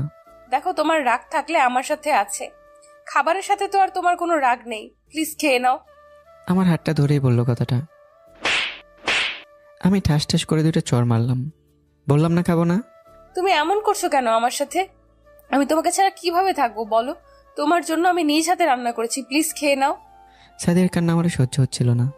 আজ অনেক জোরাজোরি করার পর খেতে বসলাম। খাওয়ার সময় সাদিয়াকে একবারে জিজ্ঞাসা করলাম না যে খেয়েছে কিনা। সাদিয়ার দিকে একবারের জন্য তাকায়নি, কিন্তু সাদিয়া আমার দিকে এক পলকে তাকিয়েছিল। এভাবে কিছুক্ষণ যাওয়ার পর রাতে দেখি সাদিয়া আমার রুমে। কি ব্যাপার, আপনি এখনো বাসায় যাননি? না, আমি আমার স্বামীকে ছাড়া কোথাও যাব না। পাগল নাকি আপনি? আমার বাসা থেকে যান আপনি। না, আমি এই বাসা থেকে আর কোথাও যাব না। তুমি যা করার করো গিয়ে। শালার ঘাট তেরা মেয়ে। তারপর সাদিয়া আমার রুমে আসলো ঘুমানোর জন্য। এই, আপনি কি অন্য রুমে থাকুন? না, আমি এই রুমেই থাকবো। সেটা আর হবে না, আপনি বের হন বলছি। তুমি যা করার করো, আমি এই রুম থেকে বের হব না। দেখি তুমি আমাকে কিভাবে বের করো। আমি সাদিয়ার কাছে গিয়ে ঠাস করে একটা থাপ্পড় মারলাম। সাদিয়া গালে হাত দিয়ে বিছানে গিয়ে বসলো। কি হলো, একটা কি আফসোস মিটেনি? আর একটা দেবো নাকি? বললাম তো তুমি যা পারো করো, আমি যাব না। এই মেরে নিয়ে কি করি এখন? হ্যাঁ, কথা বললেও শুনে না। আচ্ছা ঠিক আছে, আপনি এই রুমে ঘুমান, আমি অন্য রুমে যাই। তুমি যেই রুমে ঘুমাবে আমিও সেখানেই ঘুমাবো। কি আর করার। সাদিয়া সোফায় ঘুমালো আর আমি খাটে। ফজরের আজানের পর চোখ খুলে দেখি মহারানী আমার বুকে মাথা রেখে ঘুমাচ্ছে। ঘুমের মধ্যে সাদিয়াকে বাচ্চাদের মতো লাগছিল। মনে হচ্ছে নিষ্পাপ একটা শিশু আমার বুকে ঘুমিয়ে আছে। ইচ্ছে করছে তাকে বুকের মধ্যে নিয়ে সারাটা জীবন পার করে দেই। কিন্তু এখনও যে সাদিয়াকে অনেক শাস্তি দেওয়ার বাকি আছে। কিন্তু সাদিয়া তো সবাই ছিল, তাহলে এখানে আসলো কি করে? মনে হয় রাতে এখানে এসেছে। দাঁড়ান, আপনাকে ঘুম পাড়াচ্ছি। আস্তে করে গালে একটা থাপ্পড় মারলাম। সাথে সাথে সাদিয়া উঠে বলল, কি ব্যাপার, তুমি আমাকে পাপ্পি দিলা কেন? আমি আবার কখন পাপ্পি দিলাম? আপনি পাগল নাকি? আমি আপনাকে থাপ্পড় দিয়েছি আর আপনি বলছেন আপনাকে পাপ্পি দিয়েছি? হয়েছে, আমার কাছে মিথ্যা বলতে হবে না, আমি সব জানি। এখন নামাজে যাও। কথাটা বলেই সাদিয়া আমাকে কোনো কথা বলার সুযোগ না দিয়ে ওয়াশরুমে চলে গেল। আমিও তো এখনো হ্যাঁ হয়ে আছি। সারা দিলাম থাপ্পড় আর বলে কিনা পাপ্পি দিয়েছি। তোমাকে পাপ্পি দেব, তবে এখন না, আরও কয়েকদিন যাক, তারপর। উঠে নামাজে চলে গেলাম। এসে দিকে সাদিয়া রান্না করছে। ইচ্ছে করছে এই জান পাখিটাকে পিছন থেকে গিয়ে জড়িয়ে ধরি, বলি আই লাভ ইউ কলিজা। কিন্তু এখন তো এটা করা যাবে না। পরে সকালে খেয়ে অফিসে চলে গেলাম। এভাবে প্রায় দেখতে দেখতে 1 মাস চলে গেল। কিন্তু এই 1 মাসে সাদিয়াকে অনেক কষ্ট দিয়েছি। কথায় কথায় থাপ্পড় দিয়েছি, রাতে তাকে সোফায় ঘুমোতে দিয়েছি, আর কথায় কথায় বলেছি আমার কাছে যেন স্বামীর অধিকার খাটাতে না আসে। অবশ্য কথাগুলো বলার সময় আমার কাছে অনেক খারাপ লেগেছে, কিন্তু এছাড়া আর কিছুই করার নেই। অফিসে বসে আছি, তখন সানজিদা আসে। সানজিদা আমার অফিসে কাজ করে। স্যার আসবো? হ্যাঁ আসো। স্যার দুপুরে খাবেন না? খাবো, তুমি যাও, আমি একটু পর আসছি। স্যার আজকে আমি আপনার জন্য খাবার আনছি, আমার সাথে খেয়ে নিন প্লিজ। অনেক জোরাজোরি করার পর সানজিদের সাথে খেতে গেলাম। খাওয়ার সময় দেখি সানজিদে কিছুই খাচ্ছে না। কি ব্যাপার, তুমি খাচ্ছ না কেন? না মানে স্যার হাত কেটে গেছে, কিভাবে খাবো? স্যার একটা কথা বলি, যদি কিছু মনে না করেন। বলো। স্যার যদি আপনার নিজের হাতে আমাকে একটু খাইয়ে দিতেন। ইচ্ছে না থাকা সত্ত্বেও সানজিদাকে আমার হাতে খাইয়ে দিতে লাগলাম। তখন থেকে সাদিয়া বাহির থেকে উকি মেরে চলে গেল। অবশ্য সাদিয়া প্রতিদিন দুপুরেই আমার জন্য খাবার নিয়ে আসে। হয়তো বা আজকে এসেছিল, কিন্তু সানজিদের সাথে আমাকে দেখে চলে গেছে। না, সাদিয়াকে আর কষ্ট দেওয়া যাবে না। আজকে সাদিয়াকে আমি মেনে নেব। আমি অন্য একটা মেয়েকে খাইয়ে দিচ্ছি দেখে রাগে চলে গেছে। আজকে মহারানীর রাগ ভাঙিয়ে নিজের করে নেব। সন্ধ্যায় বাসায় গেলাম, কিন্তু আজকে বাসাটা একদম ফাঁকা লাগছে কেন? দরজাও খোলা ছিল। এছাড়া সারা বাড়ি খুঁজে দেখলাম, কিন্তু সাদিয়াকে কোথাও দেখলাম না। হঠাৎ আমার রুমের টেবিলের উপর নজর গেল, দেখি একটা কাগজ রাখা আছে। তাড়াতাড়ি করে কাগজটা হাতে নিলাম। কাগজের লেখাগুলো পড়ে আমার জন্য পায়ের নিচ থেকে মাটি সরে যেতে লাগলো। কাগজের লেখা ছিল, প্রিয় হুমায়ুন, তোমাকে আমি অনেক ভালোবাসি, কিন্তু তুমি তার বিনিময়ে আমাকে শুধু অবহেলা আর কষ্টই দিয়ে গেছো। তাও কোনো অভিযোগ করিনি, কারণ আমার মনে হতো একদিন তুমি ঠিকই আমাকে আবার মেনে নিবে। কিন্তু আমার এই ভাবনা যে পুরোটা মিথ্যে ছিল, সেটা আজকে তুমি প্রমাণ করে দিলে। আজকে যখন তুমি একটা মেয়েকে তোমার হাতে খাইয়ে দিতেছিলে, তখন আমার মনে হচ্ছিল কেউ একজন আমার কলেজাটা টেনে ছিঁড়ে বের করে ফেলছে। অনেকদিন আগে নীলা তোমার সাথে এমন করার কারণ কি কিছু জানো? মনে হয় জানো না। একদিন নীলার সাথে আমার ঝগড়া হয়, কারণ নীলা একটা ছেলেকে ভালোবাসতো কিন্তু বলতে পারতো না। একদিন সেই ছেলেটা আমাকে প্রপোজ করে বসে, আমিও একসেপ্ট করে নেই। আর সেটা দেখে নীলা আমার সাথে অনেক ঝগড়া করে এবং সব শেষে বলে দিয়েছে আমাদের সুখের সংসার সে ধ্বংস করে দিবে। কিন্তু তখন আমি এতটাও পাত্তা দেইনি, কারণ তখন আমি তোমাকে দু চোখে দেখতে পারতাম না। সেদিন আমার মন খারাপ করে যদি আমি মন খারাপ করে বাড়িতে ফিরি এবং সেটা মনে হয় তুমি দেখেছো, পরে রুমে গিয়ে সেই ছেলেটার সাথে কলে কথা বলতে থাকি, তখনই তুমি রুমে আসো আর আমি কল কেটে দেই। এইভাবেই নীলার পছন্দ করা ছেলেটার সাথে আমি মিশতে থাকি। হঠাৎ একদিন দেখি সেই ছেলেটা নীলার হাত ধরে কোথাও যাচ্ছে। পরে আমি ছেলেটার সামনে গেলাম আর গালে একটা থাপ্পড় মারলাম এবং বললাম, তুই না আমাকে ভালোবাসিস, তাহলে এইসব কি? তখন সেই ছেলেটা আমাকে উল্টো আরো একটা থাপ্পড় মারে আর বলে, তোকে ভালোবাসবো আমি? তুই তো সব থেকে বড় বেঈমান। যে মেয়ে নিজের স্বামীকে রেখে অন্য একটা ছেলের সাথে প্রেম করে, সেই মেয়েকে আমি কিভাবে ভালোবাসবো? এইভাবে কিছুক্ষণ কথা কাটাকাটির পর বাসায় আসলাম। সেদিন সারা রাত কান্না করেছিলাম, আর এদিকে তোমাকে আমি সব সময় থাপ্পড় মারতাম, তুমি কোনো প্রতিবাদ করতা না আর সব সময় আমার কেয়ার করতা। তাই আস্তে আস্তে তোমার প্রতি দুর্বল হয়ে গেলাম। এরপর থেকে সব সময় কথা বলতে চাইতাম। একদিন আমি ভাবতেছি আজকে কলেজ থেকে বাসায় যাওয়ার পর তোমাকে মেনে নিব, কিন্তু সেই দিনই নীলা তোমার সাথে এমনটা করে বসে। আর কেন করলে সেটা তো বুঝতেই পারতেছো। তখন নীলাকে তোমার সাথে এই অবস্থায় দেখে নিজেকে আর ঠিক রাখতে পারি নাই, তাই তোমার সাথে ওই দিন খারাপ ব্যবহার করেছি। আর আমি তোমার সাথে অনেক খারাপ ব্যবহার করেছি, আমাকে মাফ করে দিও প্লিজ। আমাকে কখনো খুঁজবে না, আর খুঁজলেও পাবে না, কারণ আমি চলে যাচ্ছি না ফেরার দেশে। এই জীবনে তোমাকে যখন পাবোই না, তাহলে এই জীবন রেখে কি করব? তুমি আমার জন্য কান্না করো না কেমন? আর ওই মেয়েটাকে যাকে অফিসে খাইয়ে দিয়েছিলাম নিয়ে সুখে থেকো, ভালো থেকো, বাই। ইতি তোমার কলিজা। সাদিয়ার চিঠিটা পড়ে চোখে পানি চলে আসলো। এত খারাপ লাগছে যা বলার মতো না। বুকের বাপাসটা চিনচিন করে ব্যথা করছে। মনে হচ্ছে আমার জীবন থেকে খুব মূল্যবান একটা কিছু হারিয়ে যাচ্ছে। কি করব আমি এখন? না, সাদিয়াকে যে করে হোক বাঁচাতেই হবে। আমি থাকতে সাদিয়ার কিছুই হতে দেব না। এমন সময় মোবাইল বেজে উঠলো। স্ক্রিনে তাকিয়ে আমি যেন 420 ভোল্টের শক খেলাম, কারণ কলটা আসছে সাদিয়ার নাম্বার থেকে। আমি তাড়াতাড়ি কল রিসিভ করলাম। রিসিভ করার সাথে সাথেই বলে কলটা কেটে দিল। সাদিয়ার কোনো কিছু হয়ে গেল না তো? না, আর দেরি করা ঠিক হবে না। তাড়াতাড়ি গাড়িটা বের করি হাসপাতালে চলে গেলাম। ভেতরে গিয়ে সাদিয়ার নাম্বারে কল দিলাম। দেখি আমার সামনে দাঁড়িয়ে থাকা একটা লোক কলটা রিসিভ করলো। আমি দৌড়ে তার কাছে গেলাম। আপনি কি আমাকে কল করেছিলেন? হ্যাঁ, এই মোবাইলে নাম্বারটা পেলাম তাই কল করলাম। আমি রাস্তা দিয়ে যাওয়ার সময় ওনাকে রাস্তার এক পাশে পড়ে থাকতে দেখি, আর ওনার মোবাইলটা ছিল অন্য জায়গায় পড়ে। আমি ওনাকে তাড়াতাড়ি করে হাসপাতালে নিয়ে আসি। ডাক্তাররা বলেছে চিন্তার কোনো কারণ নেই, মাথায় হালকা চোট পেয়েছে, তাই অজ্ঞান হয়ে গেছে। ও এখন কোন রুমে আছে? ছেলেটা আমাকে ও রুমটা দেখিয়ে দিল। আমি রুমে ঢুকে দেখি সাদিয়া বেডে শুয়ে আছে, মাথায় ব্যান্ডেজ করা। আমি আস্তে আস্তে সাদিয়ার কাছে গেলাম, বলতে লাগলাম, কেন এমন করলে? হ্যাঁ, তুমি কি জানো না তোমাকে ছাড়া আমি বাঁচতে পারবো না? জানো আজকে আমি তোমাকে মেনে নিতাম। আচ্ছা কলিজা, তোমার মনে হয় খুব কষ্ট হচ্ছে তাই না? ইস, কত রক্ত বের হয়েছে তোমার মাথা থেকে। এমন পাগলামো কেন করতে গেলে? হ্যাঁ, তোমার কিছু যদি হয়ে যেত তাহলে আমি কাকে নিয়ে বেঁচে থাকতাম? একবার কি ভেবে দেখেছো? কথাগুলো বলছে আর চোখ দিয়ে অশ্রু বের হচ্ছে। একটু পর পিছন দিয়ে কাঁধে কেউ একজন হাত রাখলো। আমি সামনে তাকে দিক ওই ছেলেটা। তোমাকে কি বলে যে ধন্যবাদ দেব? আজকে তুমি না থাকলে হয়তো আমার কলিজাটার বেশি থাকতো না। ধন্যবাদ দেওয়ার দরকার নেই, আর এটা তো আমার কর্তব্য। ছেলেটাকে দেখে মনে হচ্ছে কোনো এক বিষয়ে খুব টেনশনে আছে। তুমি কি কোনো কারণে টেনশনে আছো? আমাকে বলতে পারো। না মানে আমার একটা চাকরি খুব দরকার। আব্বু খুব অসুস্থ, তাই অনেক জায়গায় ইন্টারভিউ দিয়েছি, সব ঠিক ছিল, কিন্তু টাকার কারণে আর চাকরি পাইনি, তাই খুব চিন্তিত। আচ্ছা তাহলে আমি এখন আসি। কথাটা বলে ছেলেটা রুম থেকে যেই বের হবে, দাঁড়াও। জি ভাইয়া, কিছু বলবেন? আমি তার পাশে বসে আছি। হঠাৎ সাদিয়া চোখ খুলছে দেখে তাকে বলতে লাগলাম, কেন করলে এমন? হ্যাঁ, আজকে যদি তোমার কিছু হয়ে যেত? কিছু হলে মরে যেতাম, তাহলে সব ঝামেলা শেষ হয়ে যেত, আর তোমাদের মধ্যেও কেউ বাধা দিতে আসতো না। আস্তে আস্তে বললো কথাগুলো। আমি সাদিয়ার কথা শুনে কান্না করতে লাগলাম। কিছু বললাম না। অনেকক্ষণ নীরব থাকার পর আমি ডক্টরের কাছে গেলাম এবং ডক্টরের সাথে কথা বলে সাদিয়াকে বাসায় নিয়ে গেলাম। পরদিন অফিসে গেলাম এবং ছেলেটাকে একটা চাকরি দিয়ে দিলাম এবং দুপুরে বাসায় চলে আসলাম। দেখি সাদিয়া শুয়ে আছে। আমি রেস্টুরেন্ট থেকে খাবার নিয়ে আসলাম এবং রুমে গেলাম। কি ব্যাপার, এখনো শুয়ে আছো? উঠে খেয়ে নাও। না, আমি খাবো না। কানের নিচে একটা দেবো, তাহলে খাবে। তাড়াতাড়ি খেয়ে ওষুধগুলো খেয়ে নাও।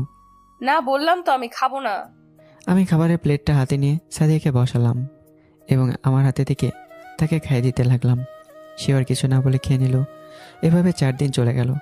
এখন সাদিয়া পুরোপুরি সুস্থ। রাতে সাদিয়া অন্য রুমে ঘুমাতো। আমি সাদিয়ার কাছে গেলাম। আমার কলিজাটা কি করছে? কি ব্যাপার জান, তুমি কথা বলছো না কেন? বউ চলো না, আজকে একসাথে ঘুমাবো। দরকার নেই, আমি একাই ঘুমাতে পারবো। প্লিজ কলিজা, তুমি রাগ করো না। ওই দিন মেয়েটার হাত কাটা ছিল, অনেক জোর করেছে, তাই ওকে খাইয়ে দিয়েছিলাম। আচ্ছা, এই তোমার কান ধরে বলছি, আর কাউকে খাইয়ে দেবো না।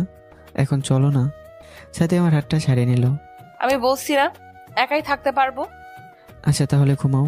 কি আর করা, একাই ঘুমাতে হবে। ইস, যদি বউকে জড়িয়ে ধরে ঘুমাতে পারতাম।